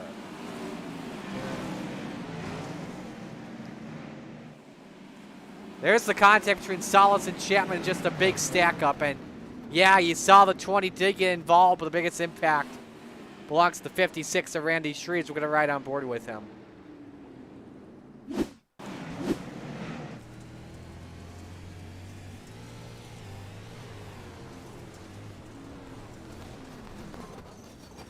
Boy. You know, with these 410 sprints here as well, Corey, you just got to be so careful with the throttle. It is so easy to get that car sideways. Like, I tip my hat off to the World of Outlaw drivers because I feel like they're the toughest car to drive ever. Yeah, definitely. I mean, you ain't even pushing, what, 1,400 pounds in one of these cars with 900 horsepower? That's a lot of torque that's a lot of power to weight ratios. We go back, Green Patrick, Spangler. Oh, we got more trouble. Out front, and oh my, we already got trouble over in turn 3. They are having the meeting with the mayor and Jeff Flair. Had Kevin Fry involved as well. That's what we call the state of the league.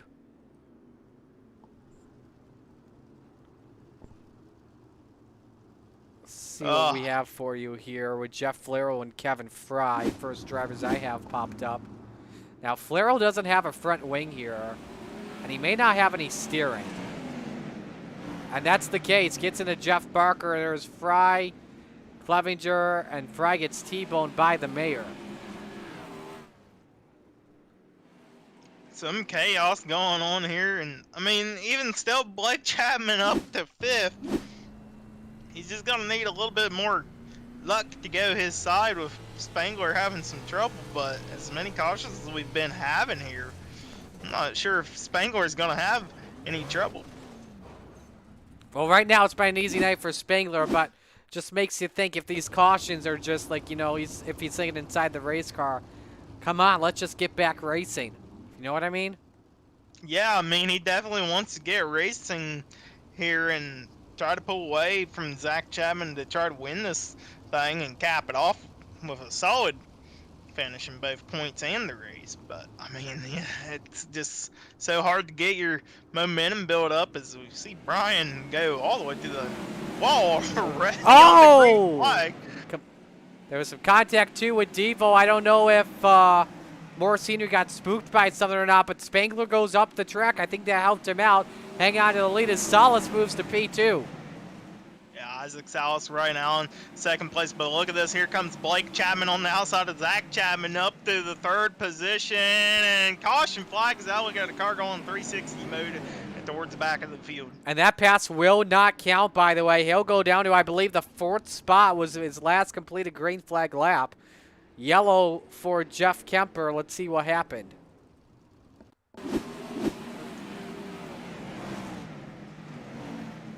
Looking at Jeff Kemper right now.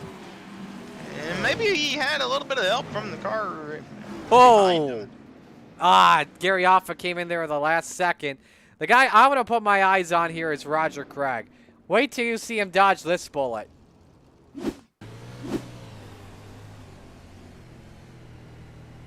Focus and patience. That's exactly what he needs to do. It's going to come in turn right there, man. Code Brown moment for the Bass Man. Oh, and Roger riding around in the 9th position currently. Doing good tonight. Trying to get a top 10 here in the last race at Cedar Lake for the season. Last race for the season on Hometown Hero Night for dirt. And this is single file, too, because we're going to hit 10 laps to go. Either that is because we have reached the maximum limit of cautions. I think that's what the yellow, why we're going single file rest of this race. But here we go. Spangler, Salas, and Zach Chapman. Absolutely. Spangler going to try to get out to an early commanding lead over Isaac's house. Blake Chapman on the outside of Zach Chapman going to go for the 3rd position. He's hoping we get to the line before we see another caution here. He does get to the line. He'll solidify himself into the 3rd spot. Just one more spot, and he'll be 1 spot behind Patrick Spangler. But, I mean, he's going to need Spangler to drop back a couple extra spots in order for Chapman to have a shot at the championship in point standings. Spangler out front. Got something with Randy Shreves. Apparently he's crashed, but no caution. We stay under the green. And Spangler works on Kevin Fry, and that was close. I don't think Fry has any steering, but for Spangler, that last lap, quickest lap of the day, 12:42. Yeah, that was real close for Patrick Spangler with Kevin Fry. Just trying to crab walk around this racetrack, and I don't know. I don't think Blake has much else for Patrick tonight unless Patrick just makes an absolute mistake on his own. It's got to be nice and smooth. Corey, how about Donovan Ross? He started 23rd. That's last. He's running 4th right now. That is impressive for Donovan Ross right now as we reach 4 to go. I just don't think he can catch up to Blake Chapman. Blake Chapman, he's trying to catch around to Isaac Salas, just can't get the momentum. Running both smooth lines in 1 and 2, and then 3 and 4. It's a mixed bag of lines for all 3 of your top 3 drivers. 2 laps to go. Now remember, the final lap Monday night, Spangler nearly lost the championship from a wreck that happened in front of him. Don't think it's going to happen this time, but he's 1 lap away from taking the title. Yes, he is. Last time around Cedar, like, he is about to secure himself a championship with the race win. Out of turn number 4, give it to Patrick Spangler. Isaac South's going to get second. Blake Chapman third, and Donovan Ross with the hard charger from 23rd to 4th. Brian Moore Sr. top 5. Good long run to end the race, but congratulations to the High Side Banger on another championship this season in Coast to Coast. Absolutely, and we'll get your results up here, and we'll get a word with your top 3 and your champion.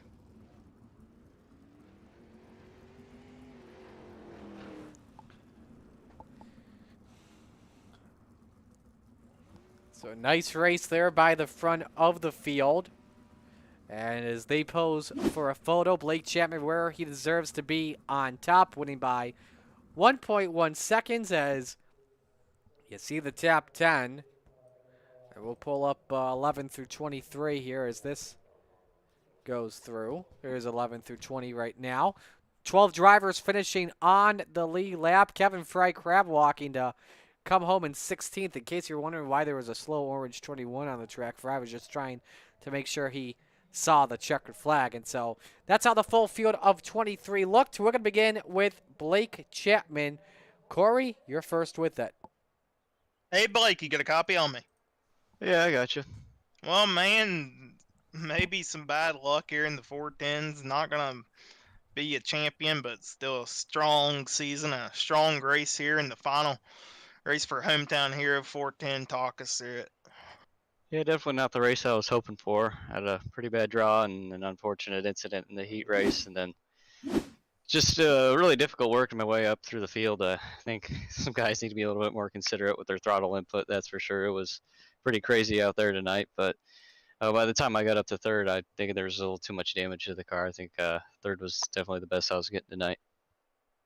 Well, I mean, you know, third place in the race, that ain't nothing to be ashamed of. You started in 17th, and you're still going to come out with a second place in the championship standings. I mean, that's still, you can't complain, right? Yeah, no, I'll definitely take it. Yeah, it was really difficult getting up to third. It wasn't a bad race by any means, and a couple of really fast guys in front of me. So, yeah, I'll definitely take third and second on the season. And do we expect to see you next season?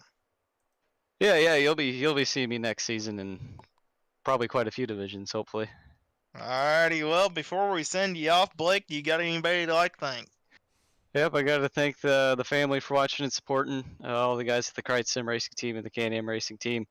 Got to thank Preston and Epsilon Sprint Wraps and Andy at A&J Custom Creations.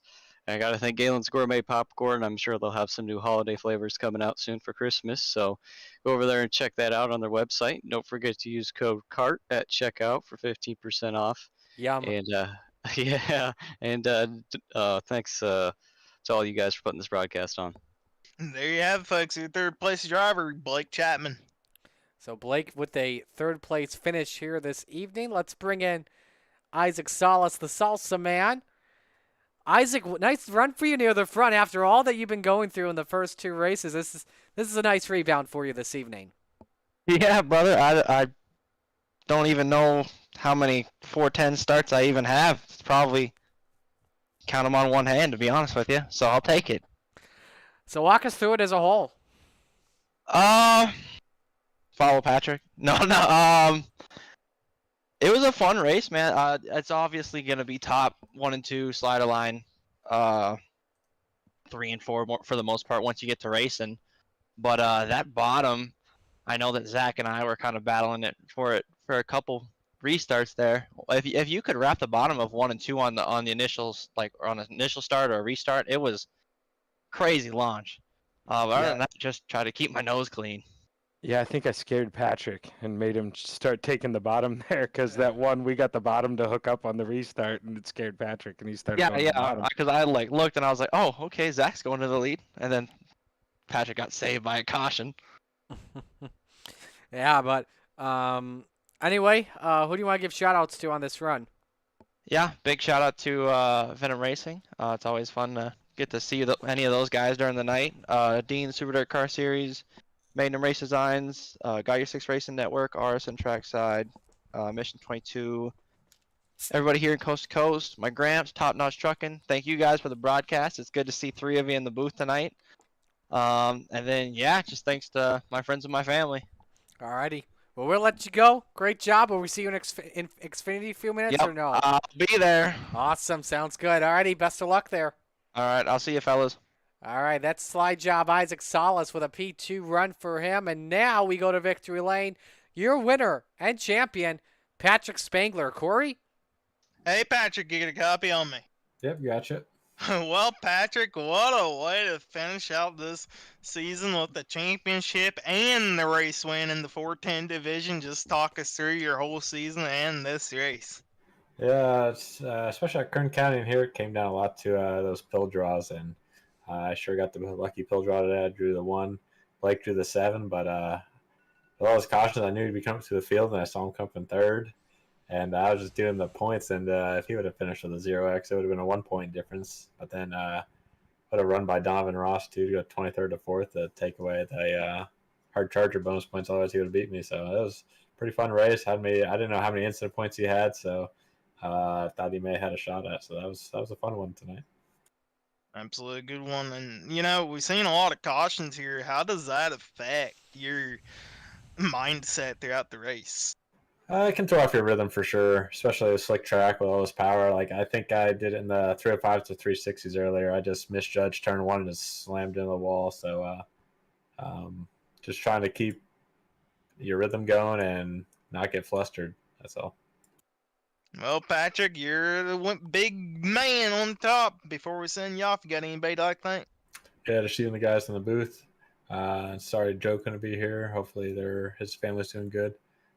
Roger from the league, Train Wheels Racing, Dude XM Designs, and Dad Uncle back on watching. There you have, folks, your race winner and your season 410 champion, Patrick Spangler. Alrighty, Spangler gets it done. Congrats to him. When we come back, it's Xfinity Series racing time for the World Center of Racing at Daytona. Corey and I will have the call next on the Coast to Coast Racing Network.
Well, good evening, everybody. Welcome to our weekly race chat.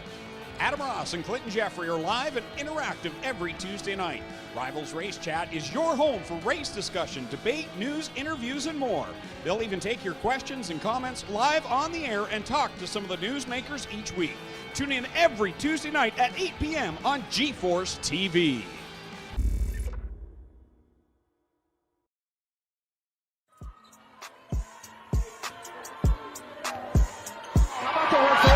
For Lucy Olson, she has her first point. Yeah, Lucy Olson, talented sophomore.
We're back here on the Coast to Coast Racing Network, and we are just moments away from getting going here with the Xfinity Series finale at the World Center of Racing, Daytona International Speedway. We've got a fun one around the corner. Marty Sakala with you alongside Corey Boudinot. Corey, it's Daytona. What would it mean for one of our four drivers to not just win a race, but win a championship? Man, I mean, it's going to be a good one. Daniel Blau coming in tonight over Cody Graham on point situations. The situation that occurred here during the Trails Tour event at Phoenix a couple weeks ago where maybe some drama occurred on the track. Well, we're going to focus on them in just a moment. But while we were waiting to get going, you're watching Roland Olsen. Let's give you the points battle coming on into the weekend. As lap one is about to get going. We're just pulling up the points right now. It is Lance Ripka with the advantage without the drops, 17 points up on Daniel Blau. Is Daniel Blau in the field? He is. He's waiting to get going. He's up by 17 points. 35 points behind is Cody Graham, who is running third. And then Colin Johnston in fourth is separated by 41 points. We've got a wild finish to the ending of this one. Yeah, and put that into perspective. I mean, 2 points per position. It could come down to the white flag to decide the championship. So on the final lap here for Doyle Lawrence as he sets the bar with a 51.10. Solis goes 50.43.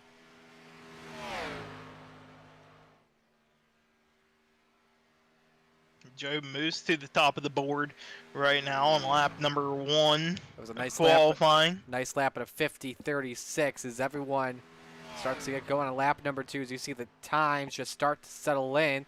Got a couple of other drivers on track. We're going to focus on the 13 of Cullen Johnston, who is on lap number 1, one of your 4 championship contenders. You see him, he's running up on the white line here for lap number 1. That is one of the strategies of qualifying around Daytona. You're right along the outside wall, and on your last lap, you put it down along the yellow line to... I'm not sure the scientific fact on it, but it apparently heats up the tires if you run along the wall and heats up the tires. Yeah, heats up the tires and heats up the engines here. Here comes Cullen to put his first lap up on the board, and Johnson, of course, will go outside the top 15, but lap 2 is obviously where it all matters here. I can tell you Cody Graham is working on lap number 1, and there's 90 seconds left of qualifying to go. And so from the looks of it, Ripka and Blau will not be taking a lap here, as they're going to hang out at the back of the field, wait when the time is right. You're on board with Cullen. You see Cullen's... Sorry, go ahead. Yeah, we're going to see where Cullen can end up here on his second lap. Obviously, he's in the green in Sector 1. How about for Sector number 2? Here he comes across the line. Won't clock a pole lap. He goes 14th to the 50.45. Let's go to Cody Graham. Lap number 1, a 50.66 is the GKM number 2, hugging that double yellow line as low as he can go. And he's only got 40 seconds here to get a second lap in. It's going to be cutting it close. He's about to run a world record here, Marty. We'll see what happens as he goes down the back. The super stretch, as we like to call it.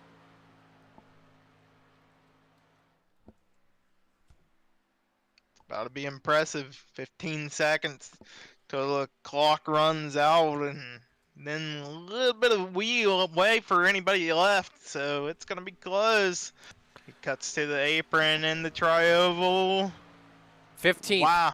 50.46. John Krupa on pole position for tonight's 50-lap feature event here at the Daytona International Speedway. Folks, thank you so much for choosing to spend your Wednesday night with us. Let's meet the field of 25 set to take the green at the World Center of Racing. Here's your starting lineup, brought to you by Catalytic Recovery.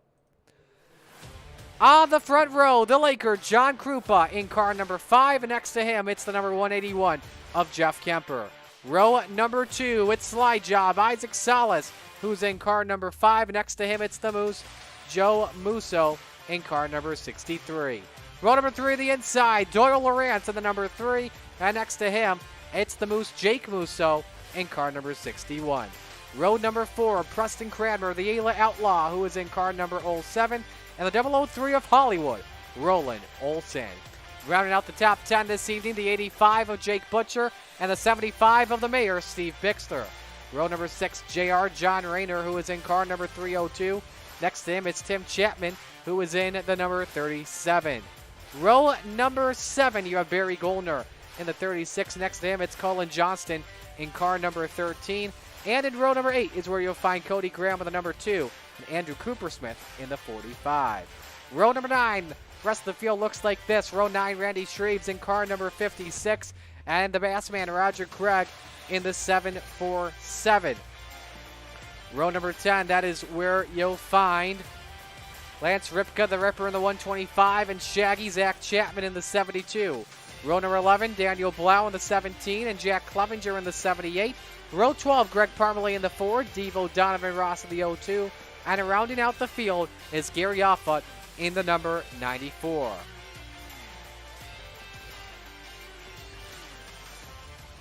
Field is set to go here. I'll have one pace lap before they go green. Again, as they roll off, let's remind you. Of how your top 4 in points look coming on in. Lance Ripka up on Daniel Blau by 17 points. And then you've got Cody Graham up by 35 and, by 25, correction. And Cullen Johnston up 41. Break down the race here for you this evening, set for 50 laps. The fuel window cut down to 50%. The fuel limit, I should say, cut down to 50%, which means the estimated pit stop window should be around lap 20. As the field works their way down the super stretch, Corey, your keys to victory tonight? Be the first one across the line. Simple as that. I don't care how you do it, but all you got to do is be the first one across the line, upside down, backward, sideways. We've seen it once at Talladega.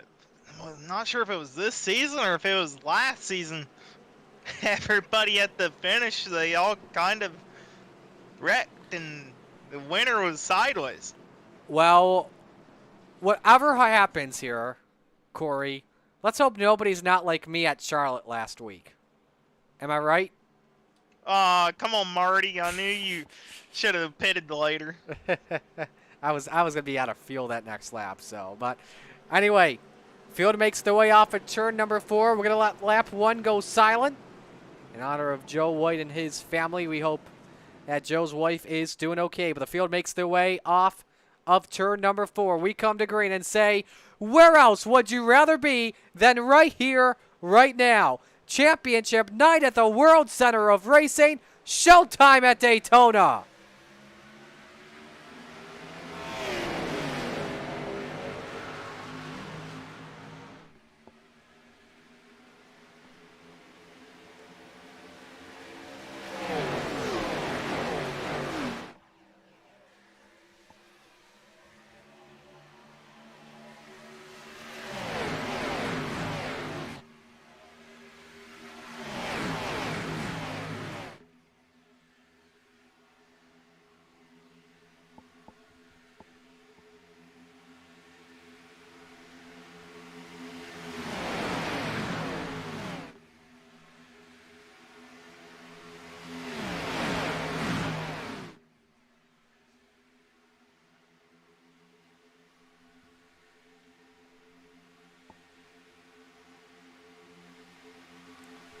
John Krupa in the 5. You got a pair of 5s out in front. Krupa and Salas 1 and 2 as he leads the opening lap here. We did see Corey Boudinot make his way onto pit road, pulled off the track in turn number 1. Not sure what was going on with the 3, but hope everything's okay with him. We hopefully could see him make his way back out on track. But Corey, we see everyone wants to be patient here with this long race. We have 50 laps.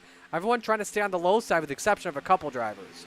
Yeah, absolutely. Just trying to be safe here tonight. I mean, 50 laps, that's a long distance to go. At Daytona, you're running about 50 seconds of lap time around here.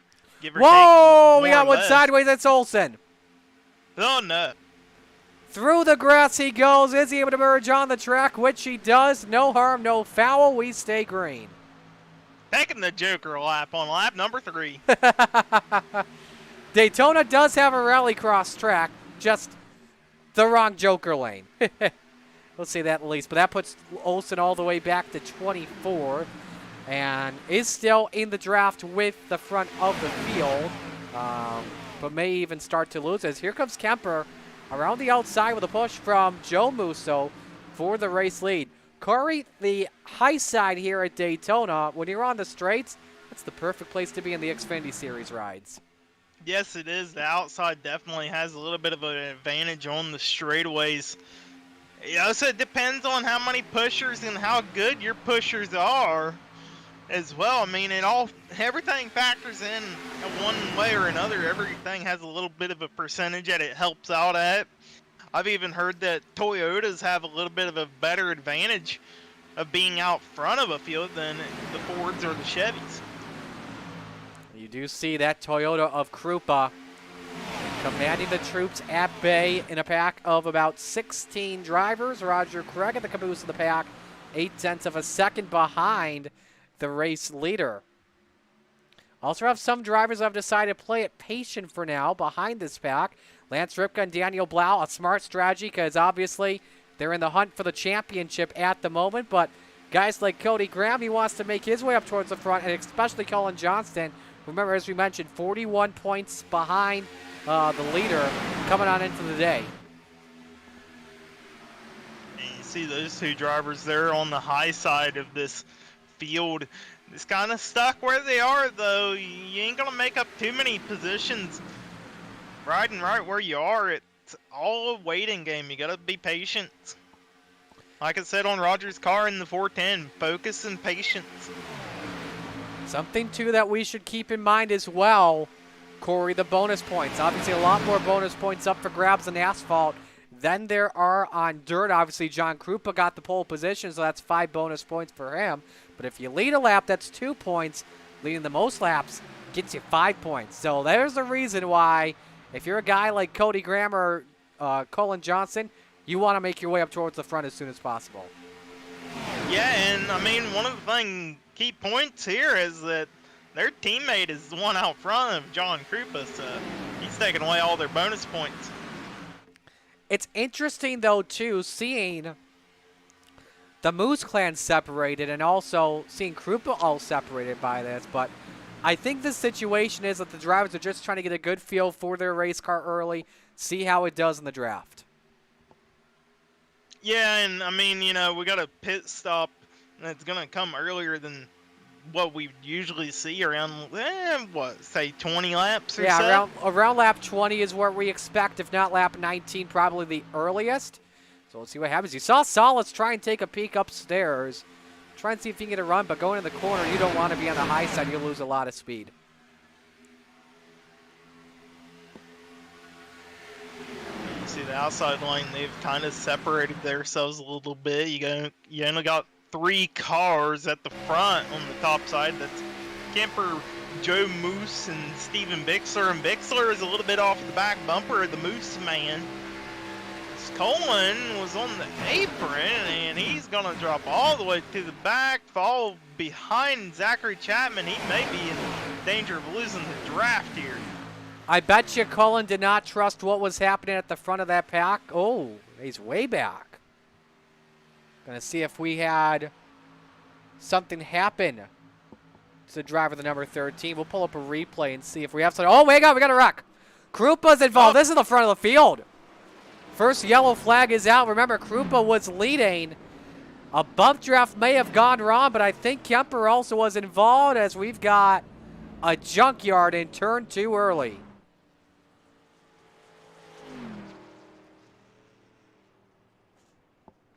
Now, we wanted to show you what was going on with Colin Johnston, but I think even missing that wreck, I think he may have gotten a piece of that one. But let's take a look and see what happened here. We're going to watch from an aerial shot. This is going into turn number 1, Corey. This is Devo. I think this is how he was trying to check up and got ran to the back of by Offut. That's not the angle we really want. Let's see an angle. Let's go with slow-mo. Let's go with Kemper.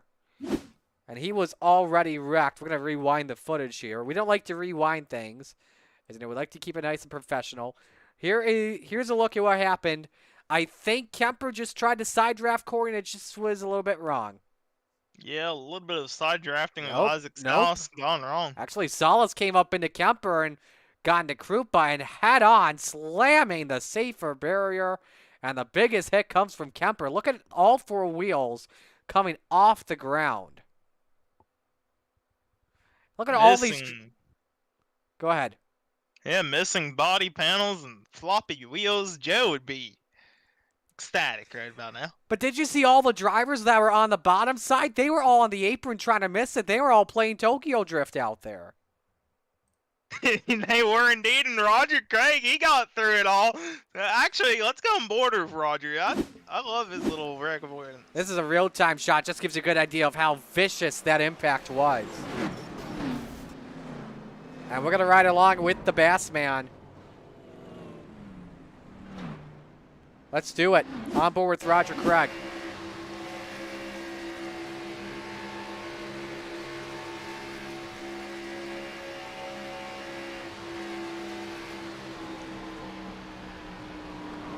Wow! What a dodge. Good call there, Corey. Good old Roger Craig giving us a good shot of the wreck and making it through. We're going to ride on board here with Donovan Ross. And he was one that was hanging out in the back of the field, too. Gary Offa, unfortunately, came in there and checked up. He's not in front of them. Daniel Blau, also involved in this accident. If we have another onboard two from Joe Musso. Let's see here. Just driving slow, making sure. Oh, he hit somebody in the back, and that was Kemper. I do, though, want to ride on board with the 181. We are going to rewind this footage. Give you a good idea of how hard some of these impacts were.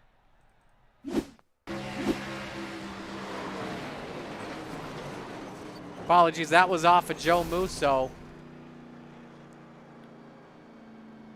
We want the impact off of Kemper. Here it is.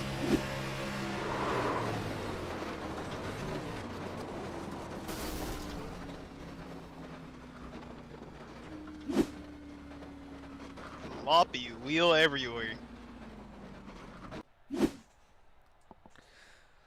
Well, we did see, though, as well, a lot of drivers come in under that caution. The top three, now this is a risky strategy, deciding to stay out. Cooper Smith, Johnston, and Ripka. Johnston was able to dodge the accident, so he's trying to pick up bonus points. Everybody else came in for fuel and tires, and let's keep in mind here, too, Corey, this fuel window is at, pardon me, the fuel window for this race is set at 20 laps. Yeah, so I mean, with this caution flag pit cycle, they're gonna be, I mean, Johnston, Cooper Smith, and Ripka, they didn't come in. Ripka now coming in for some fuel here. It's gonna be close to make this a one-stop race for everybody. Ripka, I like his little strategy right here, coming in. It'll take over to lap number 11 here, so you know what? If this thing were to go green, I got Ripka on the betting charts. Ripka wins no matter what happens with before damage. He would win the championship.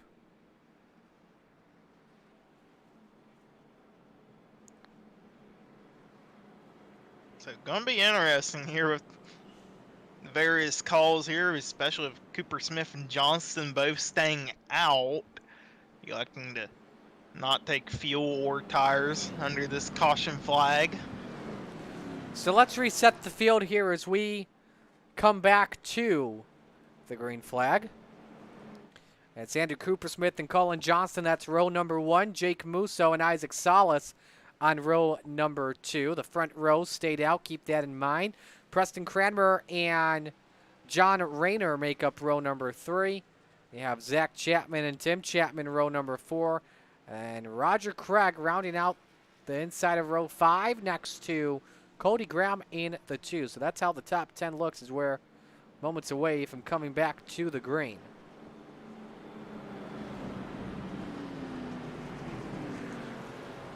So from the looks of it, Colin Johnson did miss that accident.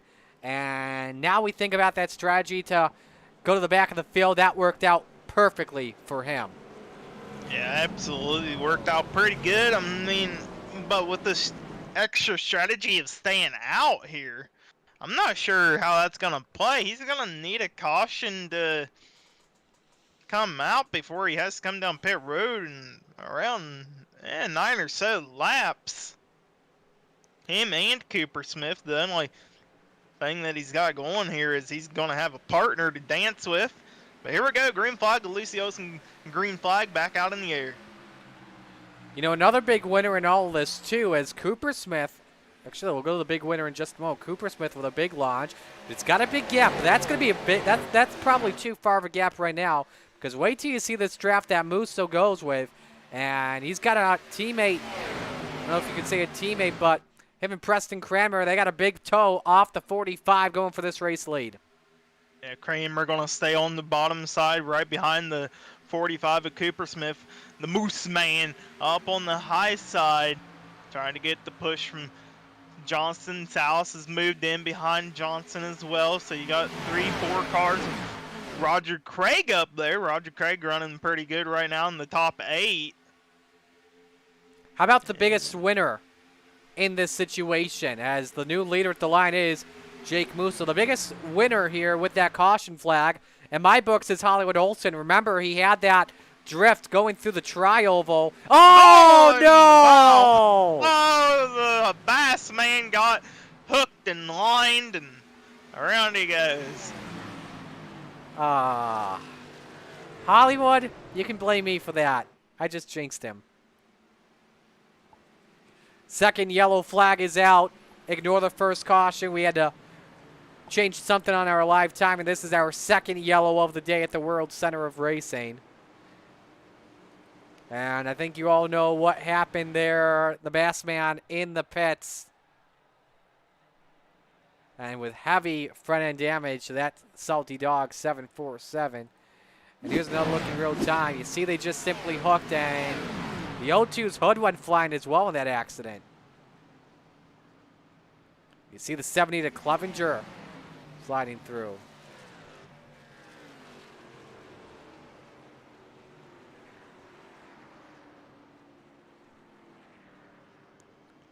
Let's see if we have a static shot here, a nice speed shot of what happened.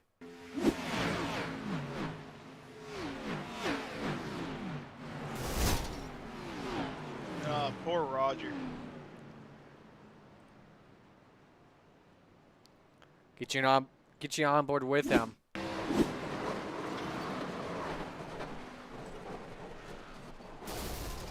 And you can hear the northern engine just went south.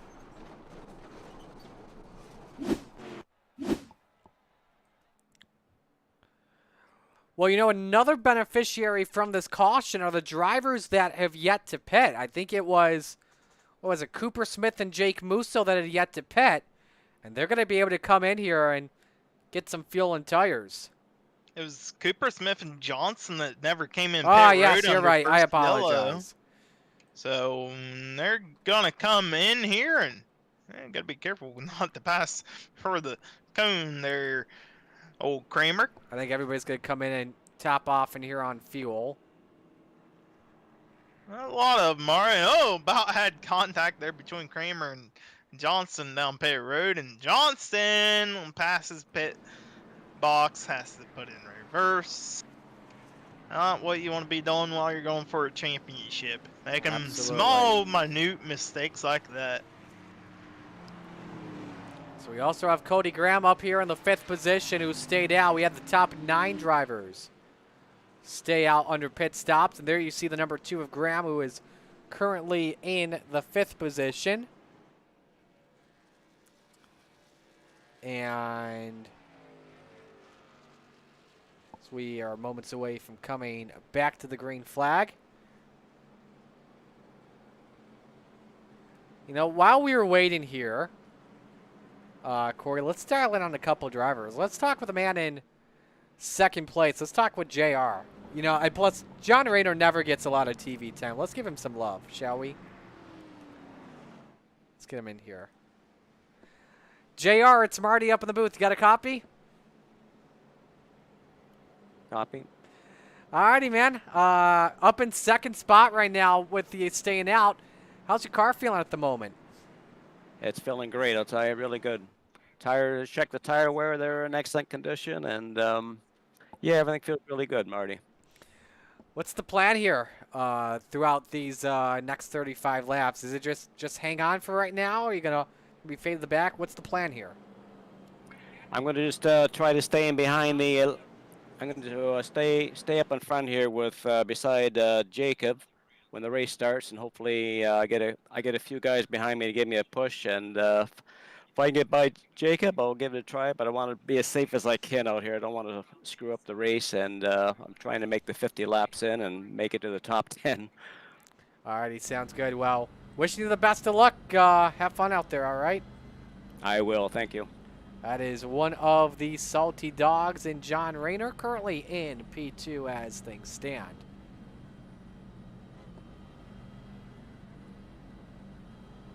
A lot of more drivers coming on to pit road with the lights off, and I would assume this is just to top off on fuel, and that is the case.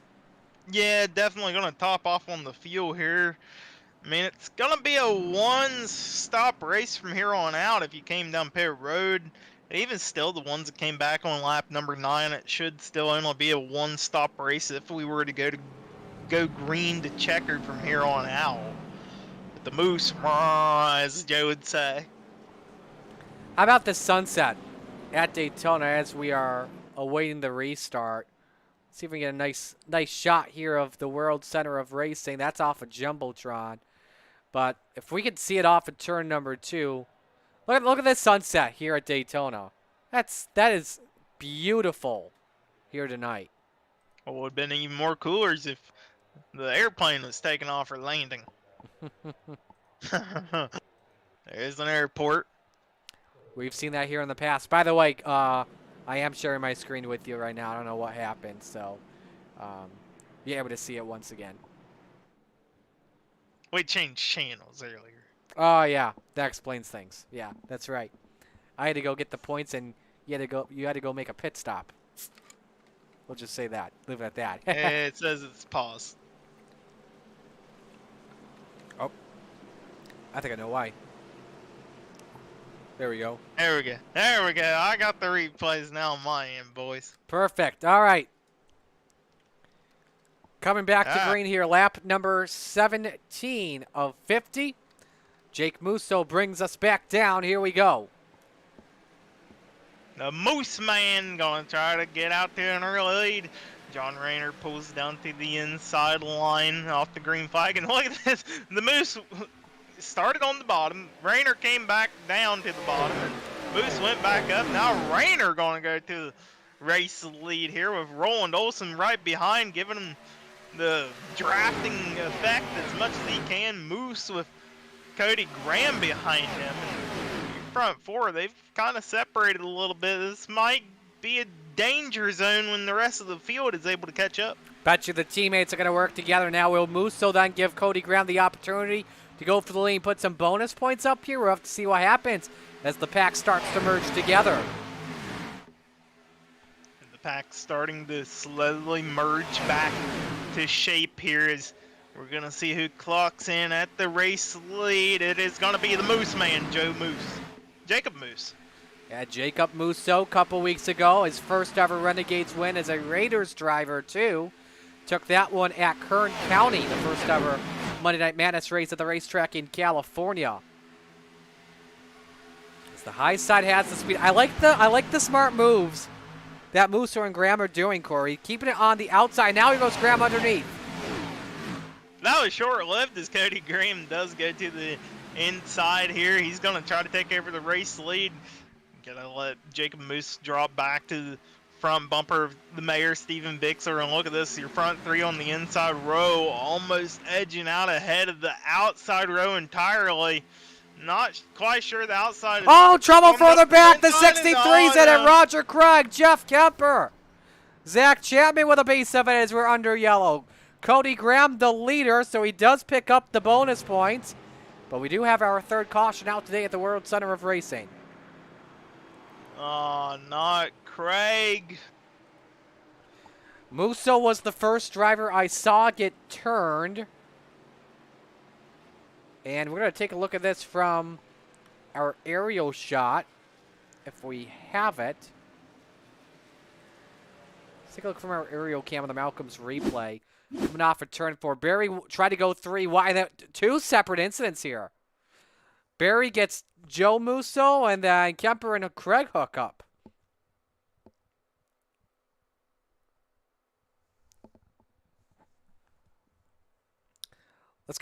let's get a speed shot of that one. An idea for the fans at home how fast they're going. They're going pretty quick. There's Roger sideways. A lot of racing, just a little bit too hard early here at Daytona, Corey. Yeah, just maybe a little bit of not using our patience here tonight at Daytona. Gotta calm down. Everybody needs to calm down. Take a nice deep breath. Breathe in, Roger, and what do we say, Marty? Cautions breed cautions. That was not the answer. It's breathe out. Oh. Wow. Wow. Okay. See, this is our first time working together, so bear with us. Well, I have done that with Joe, I guess. Alrighty. More drivers on pit road.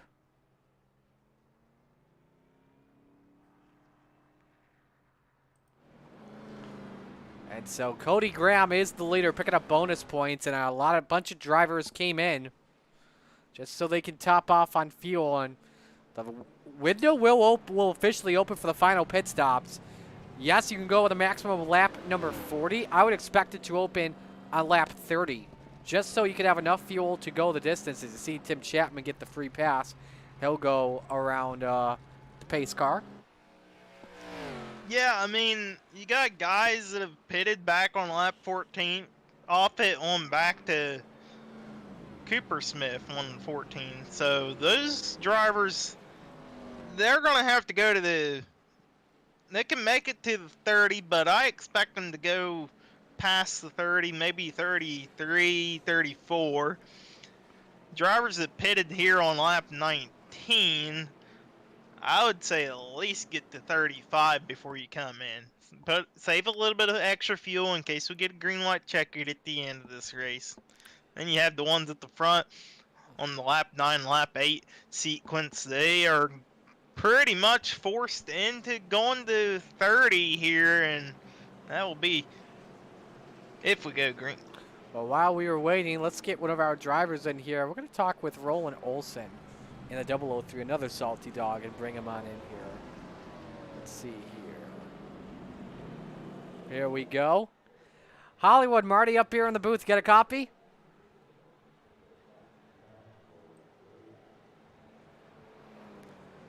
Roland Olson, Marty up here in the booth. Get a copy? Yes, sir. I hear you. All righty, man. Nice rebound after going through the grass early on this race. How's your car feeling right now? It's feeling good. Had a good run going when the yellow came out, so a little good action going on here up front. What's the plan here for you in these final 30 laps? I believe you pitted on lap number 9, correct? Yeah, I need to get past the 32 or 33 lap to finish on a full tank. So one more stop coming up in the 32 or 33 slot. So you're prepping in case of overtime then, I'm assuming. Yeah, I mean, it makes sense to throw a couple extra gallons on here. It would be the first time we had 2 green-white checkers. Alrighty, sounds good. Well, definitely appreciate it, man. Best of luck in the rest of this one. Yeah, thanks for jinxing me when I ran into Roger. Appreciate that. Here, no problem, no problem. Hollywood Olson. Have a good day. Have a You good too. race. Hollywood Olson getting set to go. I think somebody listened to the broadcast. It may not have been him, but somebody on the Salty Dogs team heard about it. So, but there's the man out in front, Cody Graham in car number 2. We've got 20 drivers on the lead lap. John Kruper, Roger Craig, and Joe Musso 2 laps down. Jeff Kemper and Doyle Lawrence both out of the race. Kemper on pit road, but yes. We'll say Kemper's behind the wall. So, but here's how the field looks. Cody Graham, John Rayner, row 1. Jake Musso, Roland Olson, row 2. Steve Bixler, Jake Butcher, row 3. Randy Shreves and Greg Parmalee, row 4. Gary Offa, Preston Cranmer round out the top 10. Here we come back to the green flag. We'll have, I believe, what is this? 29 laps of racing to go at the World Center of Racing. At 29 to go, at least one more pit stop for everybody. If we go green and Cody Graham, you got to be careful. You don't want to get too far out ahead, especially at Daytona. Remember, he's got a good teammate behind him in Jake Musso. Keep that in mind. They may leave this high side out to dry. And you see Rayner has been left all by himself on this restart. This will put him back to at least 5th. So we got one off track. It's Barry Goldner. Able to hang on to it, but we stay obviously without question under the green flag. And you see this field, they are separated pretty much almost single file throughout the whole line, as Rayner was trying to get to the bottom, didn't have the opening. Now he has the opening. First car trying to go to the outside lane. That is going to be Randy Shreves in a Chevy Camaro. So that number 56 currently scored in the 7th spot. Fortunately, couldn't get that high side to work. Just as he abandons the outside idea, here comes Jack Clevenger. He's being pushed by Preston Kramer. That outside lane, it's trying to form back up, and look at who's behind Kramer. It is Isaac Salson, the orange number 5 machine. Yeah, I remember some of these drivers like Salas trying to recover after the first caution of the race that flew for the big one that broke out in the front of the pack.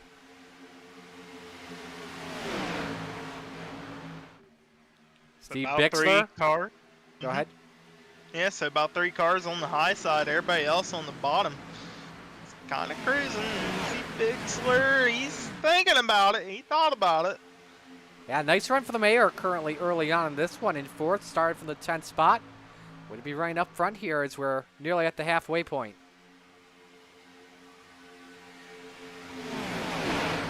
Yes, we are. Cody Graham trying to clock off laps in the lead. Go for that bonus point of most laps led tonight. See if he can't try to leapfrog into the championship. Olsen peaks up high, decides not to go for it. But now Clevenger's up there with Bixler in the race 4 position. On board with the Ayla Outlaw, Preston Kramer. Nice. Go ahead. That's exactly what Kramer needs to be doing, right? The correct distance to Clevenger in front of him. Has enough of a push bubble there to get him up to speed, but not enough to where if they do have to make a little bit of a checkup, he ain't gonna hit the back end. See a lot of drivers swapped up to the outside, including the top 2, and Olsen nearly got forced in the sucker hole, and he goes all the way down to the 3rd spot. Now the high side starts to check up. High side having to check up there for when Moose and Graham went up to the top side. And it's about to be a snake effect as Kramer and Clevenger, they both make their way back down to the bottom of Moose and Graham leading this field. A lot of risky lane changes. We're at the halfway point. We're going to shut up. It's time to crank it up here at Daytona.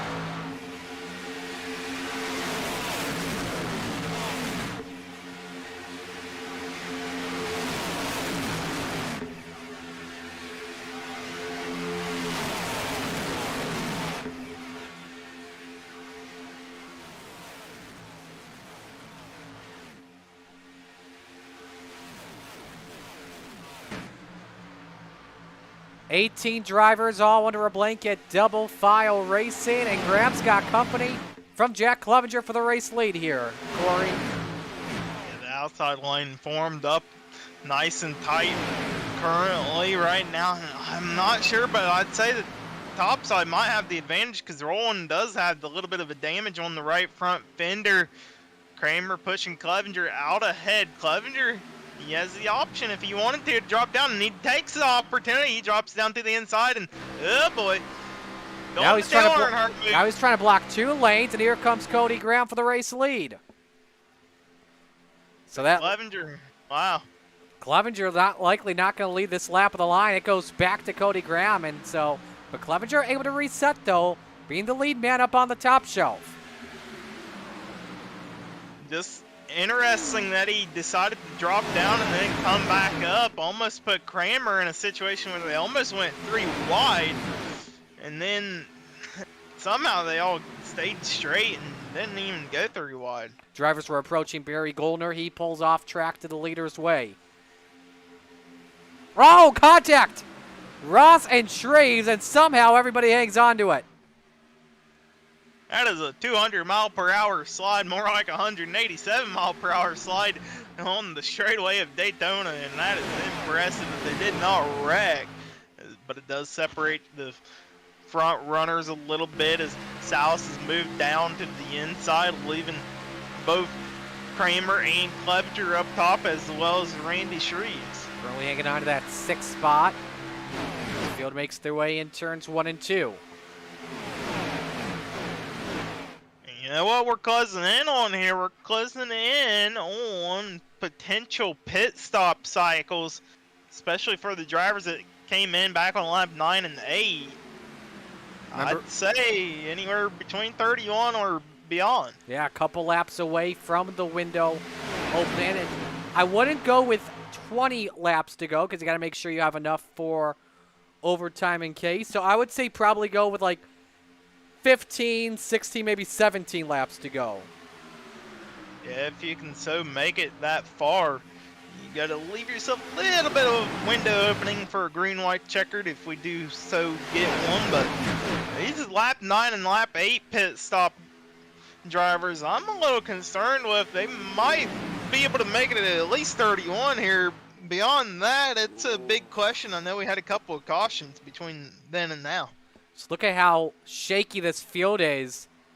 Trying to hold their line going in the corner, and now Tim Chapman nearly got swallowed up further back by the 4 of Greg Parmalee in this 18-pack smorgasbord, as the field's still 2 by 2. We've been seeing a lot here, Corey, of that high side drafting to try and get some a lot more speed before entering the corners. Yeah, and you know, one of these drivers is going to have to make a pit stop here sooner than later is Randy Shreves. He's on the outside, kind of boxed in. I would be finding a hole to get down to the bottom if I were Shreves right now. Everybody else should be fine to stay out for a little bit longer. Clevenger, he's the best one in this scenario with Preston Kramer. Yeah, drivers are going to try to find a way to get to the bottom side as soon as possible. If not, they may be waiting an extra lap to pit. So we'll just have to see how strategy puts everybody in place. We can't turn on the radios because of possible call-outs, which we don't want to have on the broadcast. And so, yeah, but we'll know when the drivers pit when they make their way off of turn number 4. I was actually calling a cup race. I think it was last night. Yeah, last night at Daytona with the next-gen cars. And someone gave me this idea for an option, to wave your hand out the window so you can know when drivers are going to pit. Well, I mean, I wish we could do that. Especially, yeah, that would be pretty cool. They do it in real life.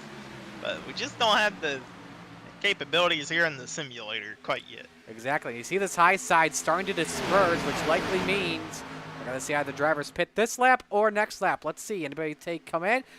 We did see one drop down low. It was Rayner.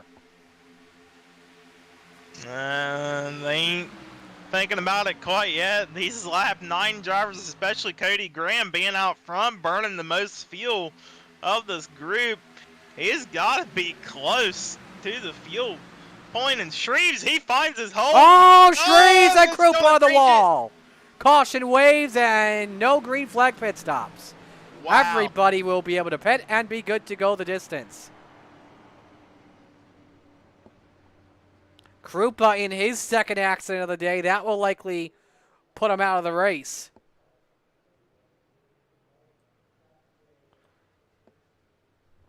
It's our 4th caution of the day here at Daytona. And let's give you an idea of how this all developed. You see, Shreves was on the apron and Krupa, both of them were hooked and around they went. Yeah, Shreves needed to find the opening for pit cycle here. And when he got down to the inside, he went a little too far, grabbed the apron. Hard. See if we have some in real time. Not the best angle we have off our speed shot, unfortunately. But we do have some onboards we can show you here. And we'll start things off here with Randy Shreves.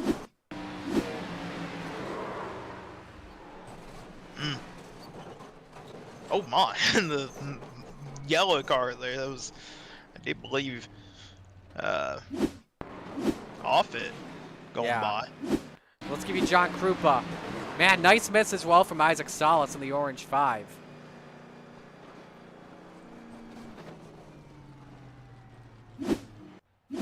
So you see the yellow flag, it's waving from Barney, and now we are going to see the money stop here this time. But now, Corey, the interesting question comes for overtime. Will they have enough fuel to go the distance? I would not be surprised if coming to 1 to green here that everybody makes another pit stop. I mean, if you're towards the back of the field, maybe come back in a second time at the 1 to green, but you have enough here to go all the way to at least 1 green-white checkered. All right, you see your top 5. For the top 5 that are pitting on the bottom of your screen and how they do. And you're watching the 2 make his pit stop. What'd you do here? 4 or 2 tires or none? I would have done at least 4. I mean, it takes just as long to put full tank in as does 4 tires. But Cody Graham not taking any at all, just taking fuel only. Same with the mayor of Steven Bixler, and how about Bixler Isaac? Actually came in a lap earlier. How about Isaac Salas and his stop? A 6-second stop to take fuel only. He's out second. Jake Musso, Jake Butcher, John Rayner round out the top 5. Only 1 driver did not pit, and that's Steve Bixler. And I would guess this is just to lead a lap, but we will expect him to come in this time by if he actually checked that. He pitted a lap early. But that, I believe that was, though, when the pits were closed, so we will have to believe that is likely an end of the longest line row, and yes, that is the case, so Bixler will drop to the back. While we're at it, let's talk with another driver. Let's bring in, see if Slide Job has his mic on. We'll talk with him once again for the second time tonight. Isaac, it's Marty up here. You got a copy, buddy? Yes, sir, I do. Alrighty, man. Nice recovery from the first caution to get back up to second. I want to ask you first, the pit stop, was it just able to take less fuel than anybody else? Well, I've been saving under every possible moment we've had, and I kind of had a plan of how I wanted to attack the pit stop. So I kind of executed it damn near perfect. Alrighty, man. What are we thinking going into these final 14 laps? Just praying? Find a friend for the first 13. And then no holds barred in the final lap. Basically, yeah. It's good. I think it's going to be something off of 4 or off of the backstretch. It's going to be one or the other. Alrighty, sounds good. Wish you the best of luck, man. Awesome. Thank you, brother. That's our second place driver, Isaac Salas, as we get set to go back to the green flag. You see Roger Craig was able to take the wave around as he did not pit at all. So that being said, he'll get one of his laps back officially as the field is doubled up. And Roger going to be hoping for a quickie yellow as he last came in on lap 17. He's going to need a quick yellow to get a lucky dog and to get fuel at that. Yes, he would be the free pass if a yellow were to come out soon. So it's Cody Graham and Isaac Salas, row number 1. Jake Musso, Jake Butcher. Row 2, John Rayner, Tim Chapman. Row 3, Donovan Ross, Daniel Blau. Row 4, Jack Clevenger, Lance Ripka. Round out the top 10. Ross, I believe, took 2 tires. That's for Clevenger. He took 4. And again, let's remind you all of the point standings coming on into the night. And there you see how it looked. Ripka was up 17 on Daniel Blau. Graham 25 back and Johnson 41 back. If you're wondering how they are running at the moment, obviously you see Cody Graham is your race leader at the moment. And you have Colin Johnson 10th, Daniel Blau 9th, and Lance Ripka in 11th. So 4 drivers still in the championship hunt. still up there with the fighting chance. Absolutely, it doesn't end until we see the checkered flag flies, and even still, you got to calculate in all the bonus and penalty points.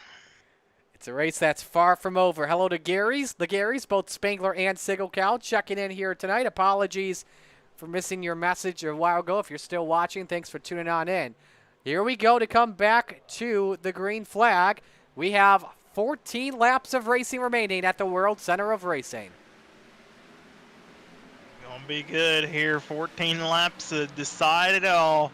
Last race, hometown here at night for the fall season. Reminder as well, we are back tomorrow night for Thursday Night Thunder for the championship races for 358s, big blocks, and the next gen race, which I believe is also at Daytona too. Full schedule, C2CRL.com is the place to go. Everyone all single file. First guy on the outside, that is Devo with Clevenger behind him. Yeah, maybe a little bit of patience going on right here for now. I mean, 13 laps, it is a long way to go around this track. We're looking at around 10 or so minutes to race. I like to think of laps and time, because a lap around here is going to take you about twice as long to get around as it would any other mile-and-a-half track. Ross and Clevenger trying to get something to work on the outside. Ross is up to 6th past Tim Chapman. And now Salas thinks it's time to go. He wants to work with Devo and Clevenger. They're going to go for it. And they have, there's a big gap between 3rd and 4th.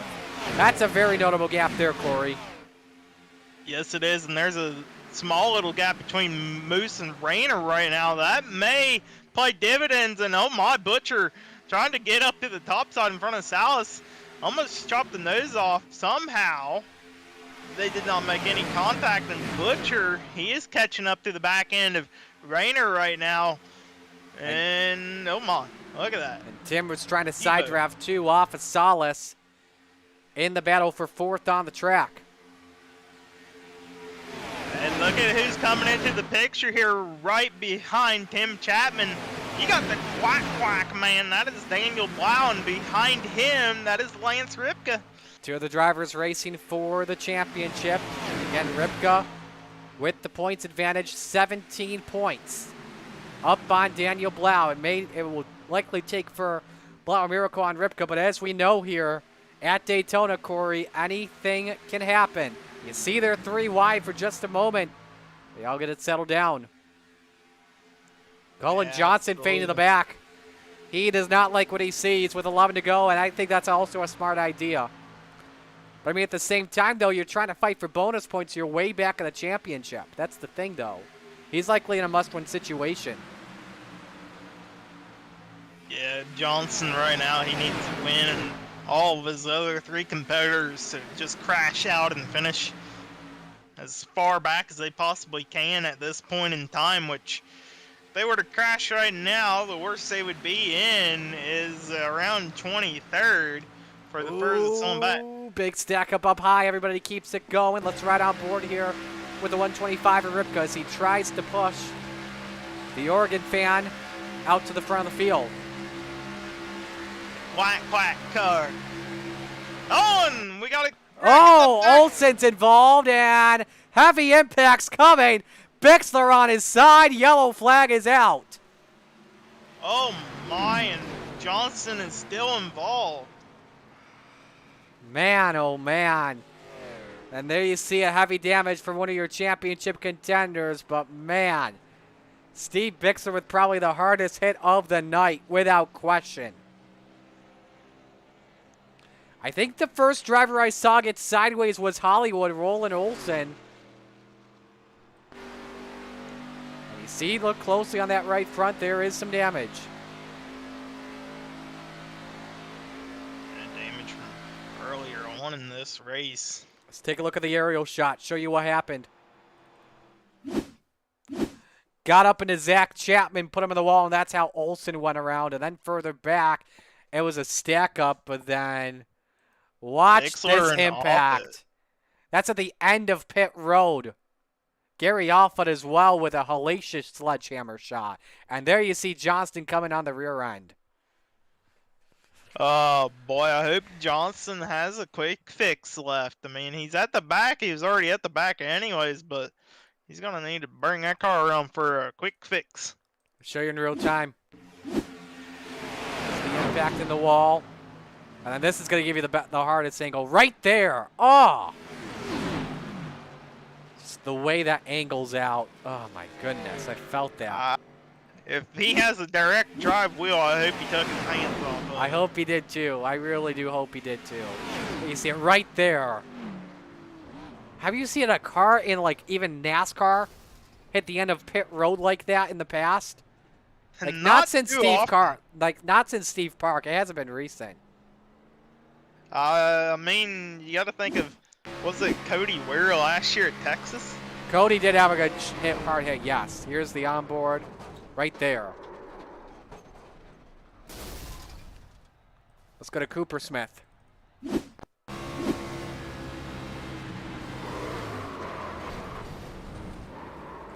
Luckily, he was able to keep it straight, but definitely some notable damage on the 45. This is the one you're going to want to hang on to with this one. Oh, boy. Wow. VR and direct drive wheel, I hope. I'm pretty sure Bixler does use VR. I don't know, though. Either that or I'm thinking of, I may be thinking of Roger. I don't know, but, man. That was one of the heaviest impacts I have ever seen. Yeah, definitely heavy contact. Here comes Johnson now under power to pit road under yellow. Hopefully he's got a quick fix here. If not, that car is... I don't think they're going to get back out if you don't. About to find out moment of truth here for Colin Johnson if he has a quick fix. Boom! The new bumper is on. Good to hear that Colin Johnson is back in the race. And we'll get you a nice angle there. There you see it. The bumper back up. Bumper back on the number 13 rider, Roger Craig, also on pit road. Drivers from 11th on back, from what we know of, made a pit stop. Olsen made a pit stop. I wouldn't be surprised if some drivers that were not involved made a pit stop, just to top off, just in case, to have that extra fuel, so they could go the distance. But now you look at other drivers that had the big advantage when that yellow flag came out. Remember, Daniel Blau and Lance Ripka were making their way up the ladder. And now Blau is in 4th, Ripka in 6th. This championship fight is on, folks. There will be 6 laps remaining when we come to green. What do you think here? What do you think? One more caution possibly, Corey, or no? I mean, it is Daytona. And we're going to have about 6 to go. Yeah, we're going to have 6 to go when we get back green. We could potentially have another yellow here. There's high potential.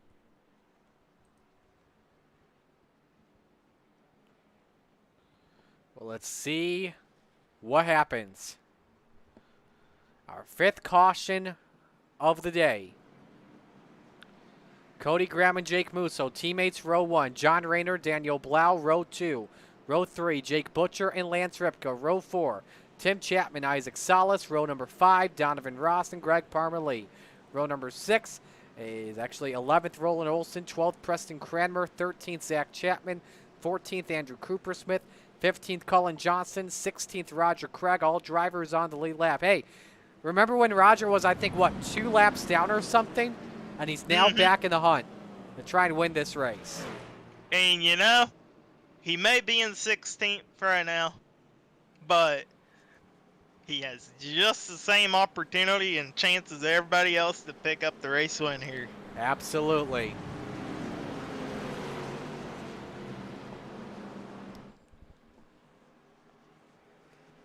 I'm going to say something that Gary Montgomery always says to start the races at the track I like to announce at from time to time, Land of Legends.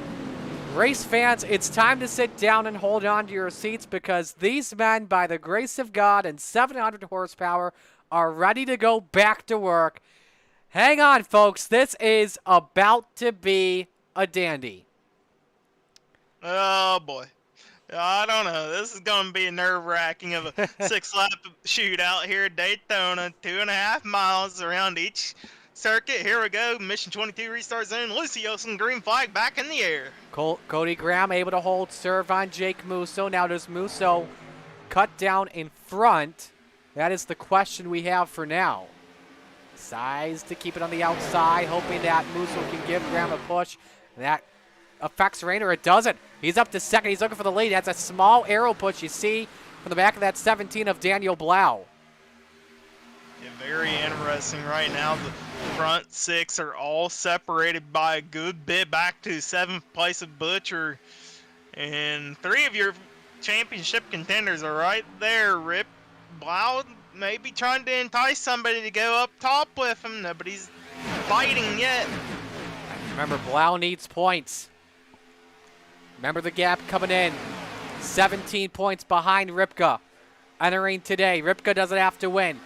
Wherever he is right now in that 5th spot, he's good to win the championship no matter where he finishes. Everybody single file with 5 circuits to go. First move made by Tim Chapman.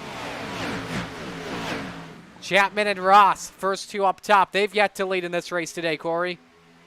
Yeah, Chapman trying to get the outside rolling here in the closing stages of this race. Here comes Daniel Blau. He's going to bring Lance Ripka to the outside. They might have some help of Chapman right behind.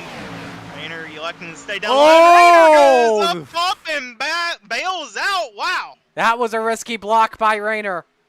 And you know Blau's going to be frustrated on that. That definitely helps the top 2 pull away now. Rayner wants to move back up top, but I don't know if Blau's going to be appreciative of working with Rayner. There you see it there. He decides to go underneath and wants to tow off the 61 with 4 to go. Yeah, Blau and Ripka working together right now to try to get up here. They want to at least cap off the season with a race win at Daytona. And oh boy, it is getting down to it. 7 cars all single file. Palmer Lee peeks his nose up 3 wide further back. Chapman looks to show up his nose up on the second groove. But meanwhile, it's still Cody Graham, Jake Musso, Daniel Blau, the top 3. Now Ross goes to the outside. It is getting racy here towards the back Oh, end of the Ross zone, is and sideways. That's not going to be a caution flag because he is below the racing surface. We stay green and he's out of it. But we've got 3 to go. And the caution now is out. Oh, my goodness. Are you kidding me? And it's Olsen again. And this time, he's got heavier damage.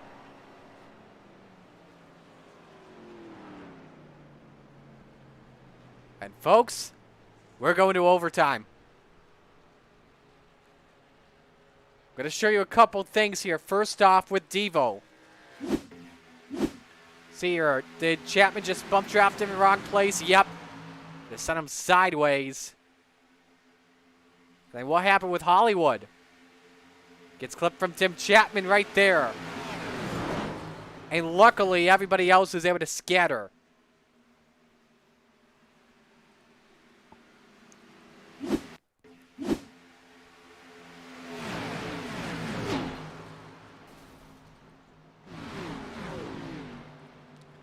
All right, let's ride on board here with Hollywood. Go on. Getting turned there on the front straight away. We're going to go Tim Chapman here, too.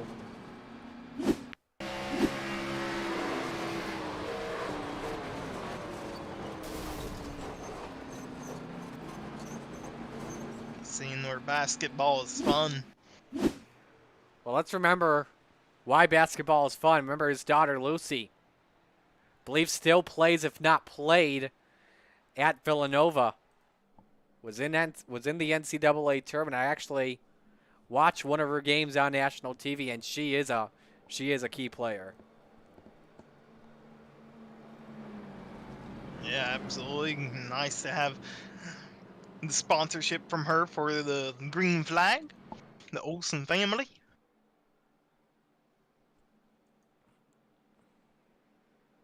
And he does have such a beautiful paint job, Roland does, with the basketball on the side. Yes. By the way, she is still playing.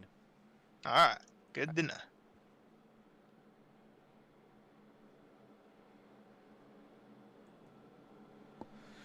Alrighty. So let's just confirm here. Yes, this is the first of 2 overtime attempts coming up here. And I like to explain it to the race fans that aren't quite that familiar with how a green, white, checkered works. We go green, and then it's comma, white, comma, checkered. Is that good enough explanation for the fans out there, Marty? That's smart explanation too, for sure. So, again, let's remind the fans here tomorrow as well. Thursday Night Thunder's championship race, the final championship race in 2023. And here's what we've got coming up. Small blocks and big blocks at Williams Grove Speedway, and that's followed up by the next gens. And they're actually going to Road America. They will not be at Daytona. They're actually ending their championship on a road course from the looks of it.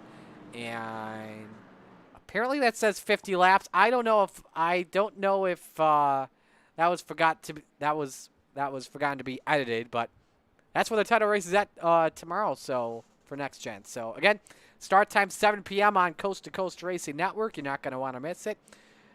Week 13.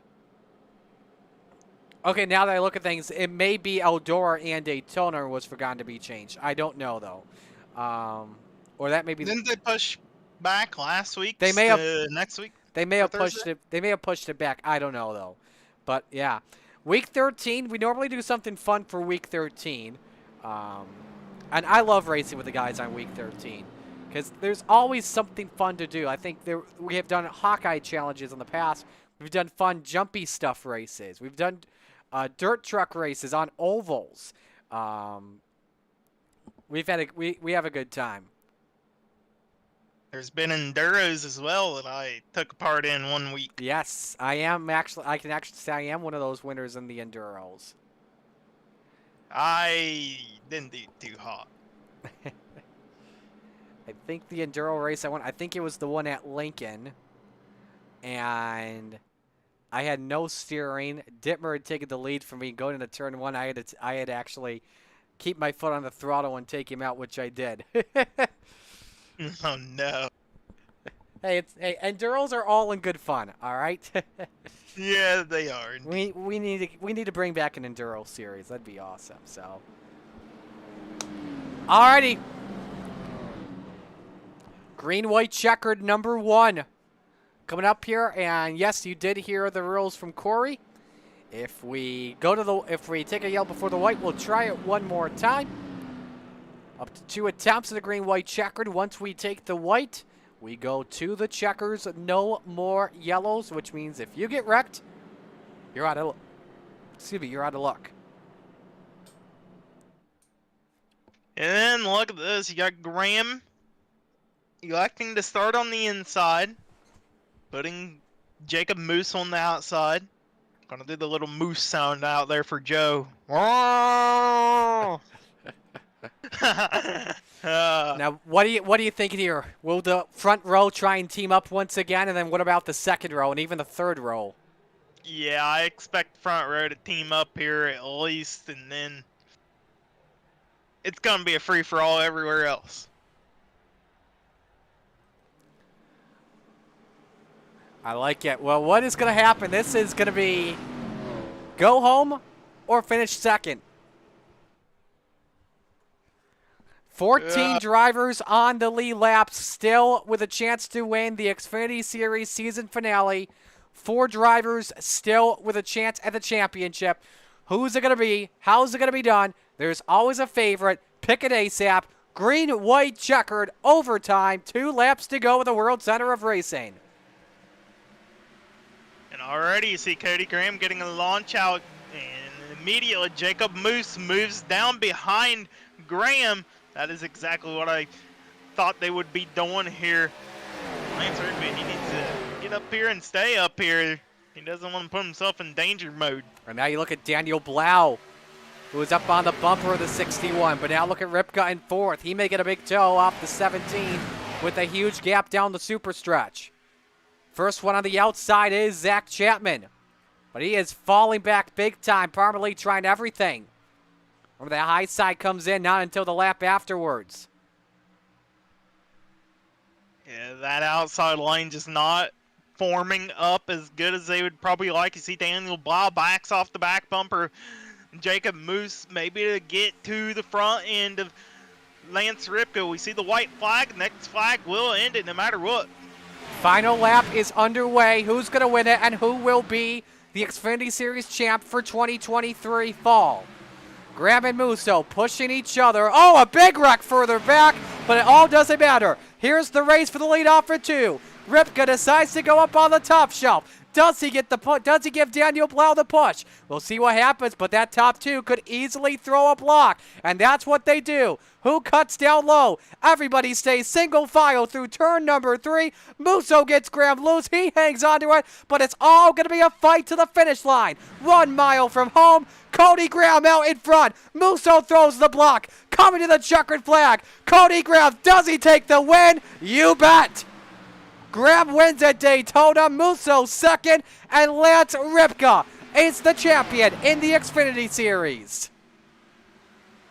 Wow, good, clean racing there for the win at the end. Cody Graham, back-to-back wins for him. Unfortunately, it's not enough. You see the fireworks fly here at the World Center of Racing. Graham wins, Blau 3rd, Johnston 8th, but all that matters, Lance Ripka's 4th place finish is enough. He is your Xfinity Series champion for the fall.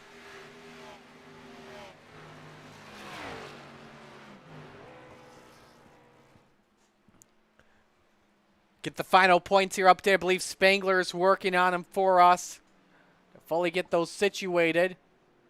While we were at it, we did have, of course, a big wreck happen on the final lap.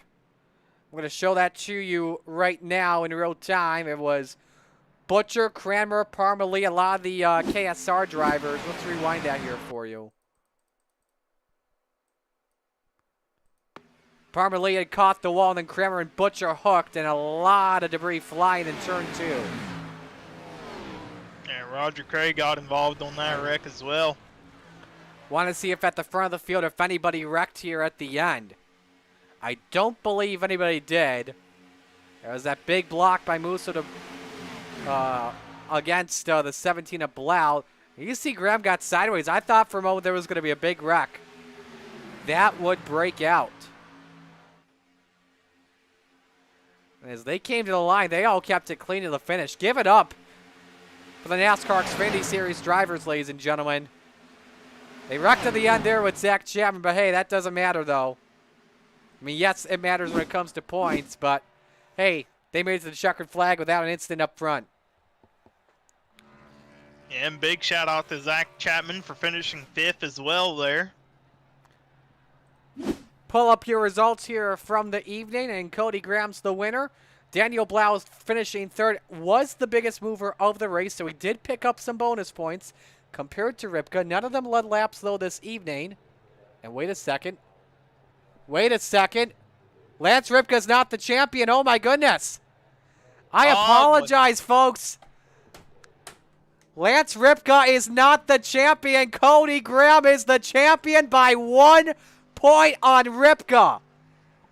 When the drops mattered the most, are you kidding me? Oh, boy. Wow.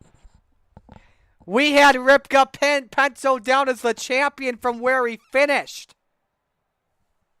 Well, Ripka got 8 penalty points in this race. That explains one it. Less, yeah, 1 less penalty point, and he would have been all right.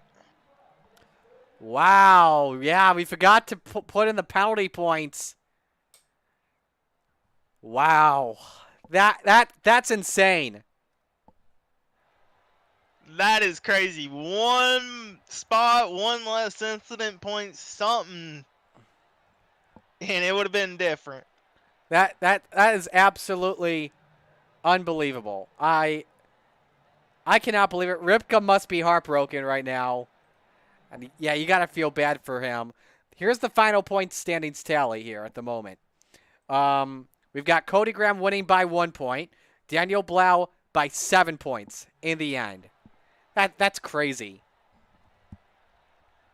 Oh, boy. To see everything shape up like that. What a way to end Wednesday nights, folks. Yeah, how about that? Oh, 1 my point. goodness. Let's bring in our top three. First driver we'll speak with is Daniel Blau. Daniel, you got the bonus points, up 18 spots. What was your strategy on the final lap?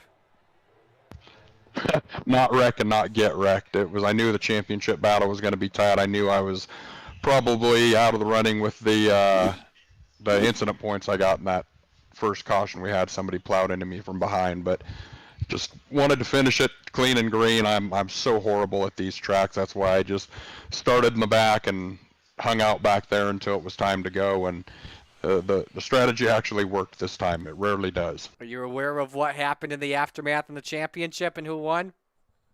I think Cody got it, from what I understand. Yep, Cody got it by a point. So, but yeah, heck, if we would have known it was that close, I would have dropped behind Lance and pushed Lance to the championship. What do you take away though from this season? It's been a good season. It was little, getting the trail championship taken from me on the last lap a couple weeks ago. That stung a little bit, but overall, great season. Had a couple wins on the trail races, and it was a fun season. Who do you want to give shout outs to? My good buddy and teammate Lance. Dude's always in my corner.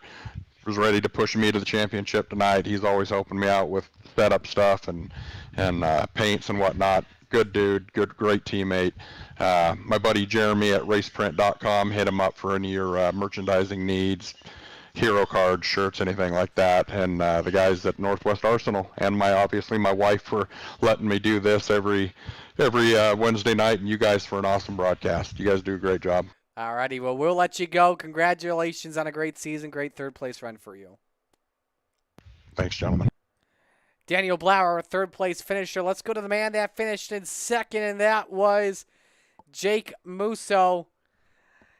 Jake, what was the plan there coming off turn 4? Were you trying to make a move for the win, or were you just trying to push Cody to the yacht, hoping that he would win the championship? Yeah, no, I was a team player. That was my first Xfinity start all year, so I'm glad I was able to help Cody out there. But yeah, no, I was just going to push him to the end, and then I seen the run coming up behind us, and I knew if we blocked both lanes, they would have to make it 3 wide or make a drastic move to get around us coming to the checkered. So I just want to slow their momentum down so Cody could get the win there. So, yeah, just team player tonight. Yeah, absolutely. How about the way this team performed as a whole? I'm pulling up the results here on my end as a whole, and I think, another big factor that worked for Cody to win the championship, he picked up the 5 extra bonus points, too, for leading the most laps. Yeah, I was just pushing him the whole race. I didn't want to do nothing dumb and take him out of it. But yeah, we had all our cars up front tonight. Just unfortunately, there was the first wreck got John and Joe, and it ended their nights. So, but we had a real good bunch of fast race cars, I would say. Who do you want to give shout-outs to on the run? All the boys at GCAM Racing. You've heard great broadcasts. Love going back and watching it. Pretty stoked to see you on Wednesday night. Hopefully Joe's wife's all right. And then coast to coast for the league, the great league that we get to run in every week, and it's a lot of fun. Alrighty, well, we'll let you go. Great job tonight. Congratulations to you and the team. Great season. Thank you. Jake Musso finishing second. And now we go to the winner and champ and Cody Graham. Let's just say this first. Cody, I'm just going to have some fun with you, all right? You would have had a bigger win if you didn't hit me at Charlotte in the end. I'm just messing with you. But did you think at the finish line that you were the champ at the end, or were you just waiting for the points to be revealed? Because you had those bonus points with leading the most laps. But did you think, though, where Ripka had finished, did you think that he was possibly the champion when you came to the checkered flag? No, I actually forgot because I forgot that Lance missed 2 races, so both his drop weeks were actually a 0. So I forgot that he was a whole race behind. So I wasn't even thinking about Lance that entire race. I was just thinking about Daniel because I know he was like 18 or 21, something like that. He was a good like 20 points ahead of me. So yeah, so I was right before qualifying. I actually was thinking about maybe starting at the back for a hard charger, and then I had a bad feeling in my stomach. I was like, I think some stuff's gonna go down there at the back, so I didn't want to be stuck back there. And I think that's actually probably what won it for me, because I think those two both got caught up in a jingle in one of those earlier wrecks, and probably got some incident points. So yeah, just kind of staying out of trouble, as most restrictor plates are. Daytona taketh and Daytona giveth. Not only is this a big win for you, this is also a team win. Jake just told us that he actually pushed you to the win. He wanted to be a team player, and if Musso makes the run for the win, you lose that championship. Yeah, we were talking about it. Like, obviously, everyone wants to win. That's why you drive race cars, and that's why you're in the league. And every single person wants to win, no matter what they say and whatnot. But yeah, them being a team player, and he actually, he's gonna give it a run too. Like, that's why he went up there at the high side, because he wasn't actually gonna block. Like, if he had a good run, he was gonna take it, and that's what I expect. Especially from our team. We race to win, and I don't expect anyone to roll over for me, or roll over for anyone else on the team, for that matter. And we always race it out. And last night Joe helped me out really big, pushed me, but he also had a damaged car, so he couldn't really pass me if he wanted to, because he just didn't have enough to get around. But Jake's car was fine, and he wasn't exactly blocking, but he was also looking out for himself, because if Lance and Daniel got a run on the outside, he probably would have popped up. It probably would have looked like he was blocking them, but he probably would have got a good shove from them and got around me and taken the win. So yeah, it's like I said, it's better to be lucky than good, especially in restrictor plate racings. And sometimes, like last night, it doesn't work out, and then sometimes tonight it does. What do you take away, though, from this season as a whole? That it was a hard-fought season, and you won the war at the end. Yeah, it was crazy. There's a couple times, I think I lost a couple of races to Lance that I probably should have won, that I had pace, and I just didn't save my tires enough. And I'm sure there's probably a couple that I stole from him that he probably deserved, or had the speed to win. So him and I were pretty, lockstep back and forth. And then, Daniel's always there too. I don't think he got any wins, but Daniel's usually always right there on pace, especially long race pace too. When we get into some of those drawn out green flag runs, he's usually really, really strong on long race pace too, saving his tires and whatnot. So he's kind of one of those sneaky dark horses that some people may not think about. But he's got a lot of pace, and he's always really clean. So that especially in this league, penalty points, it pays off being really clean. Now, just these cars are a blast to drive. They're not underpowered like the trucks, but they don't have too much grip like the cup cars. So like they're kind of that nice in between where you got enough power to drive at super speedways, but also not enough downforce to where they can actually get out and slip and slide, and you actually got to save your tires and drive them a little bit. Who do you want to give shout-outs to? Roger and everybody for putting on this league. You and Corey tonight for jumping in, picking up the broadcast. Shout out. I know Joe's got some stuff going on, so I hope everything's good with him. So you guys for picking up the championship night, and then my teammates.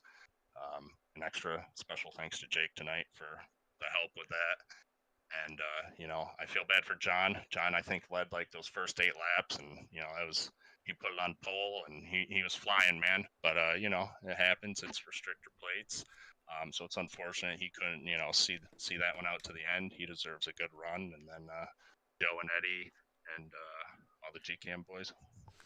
Very happy for you, man. Congratulations. Enjoy this championship. And looking forward to seeing you back in 2 weeks, all right? All right, thank you. Cody Graham, you're champion for 2023 Fall and Xfinity Series competition. Wow. What a night. What a night of action. Corey, as we get set to wrap things up and put black tie on 2023. Final thoughts. Yeah, that was a good way to end off the season on Hometown Hero Night, Wednesday night.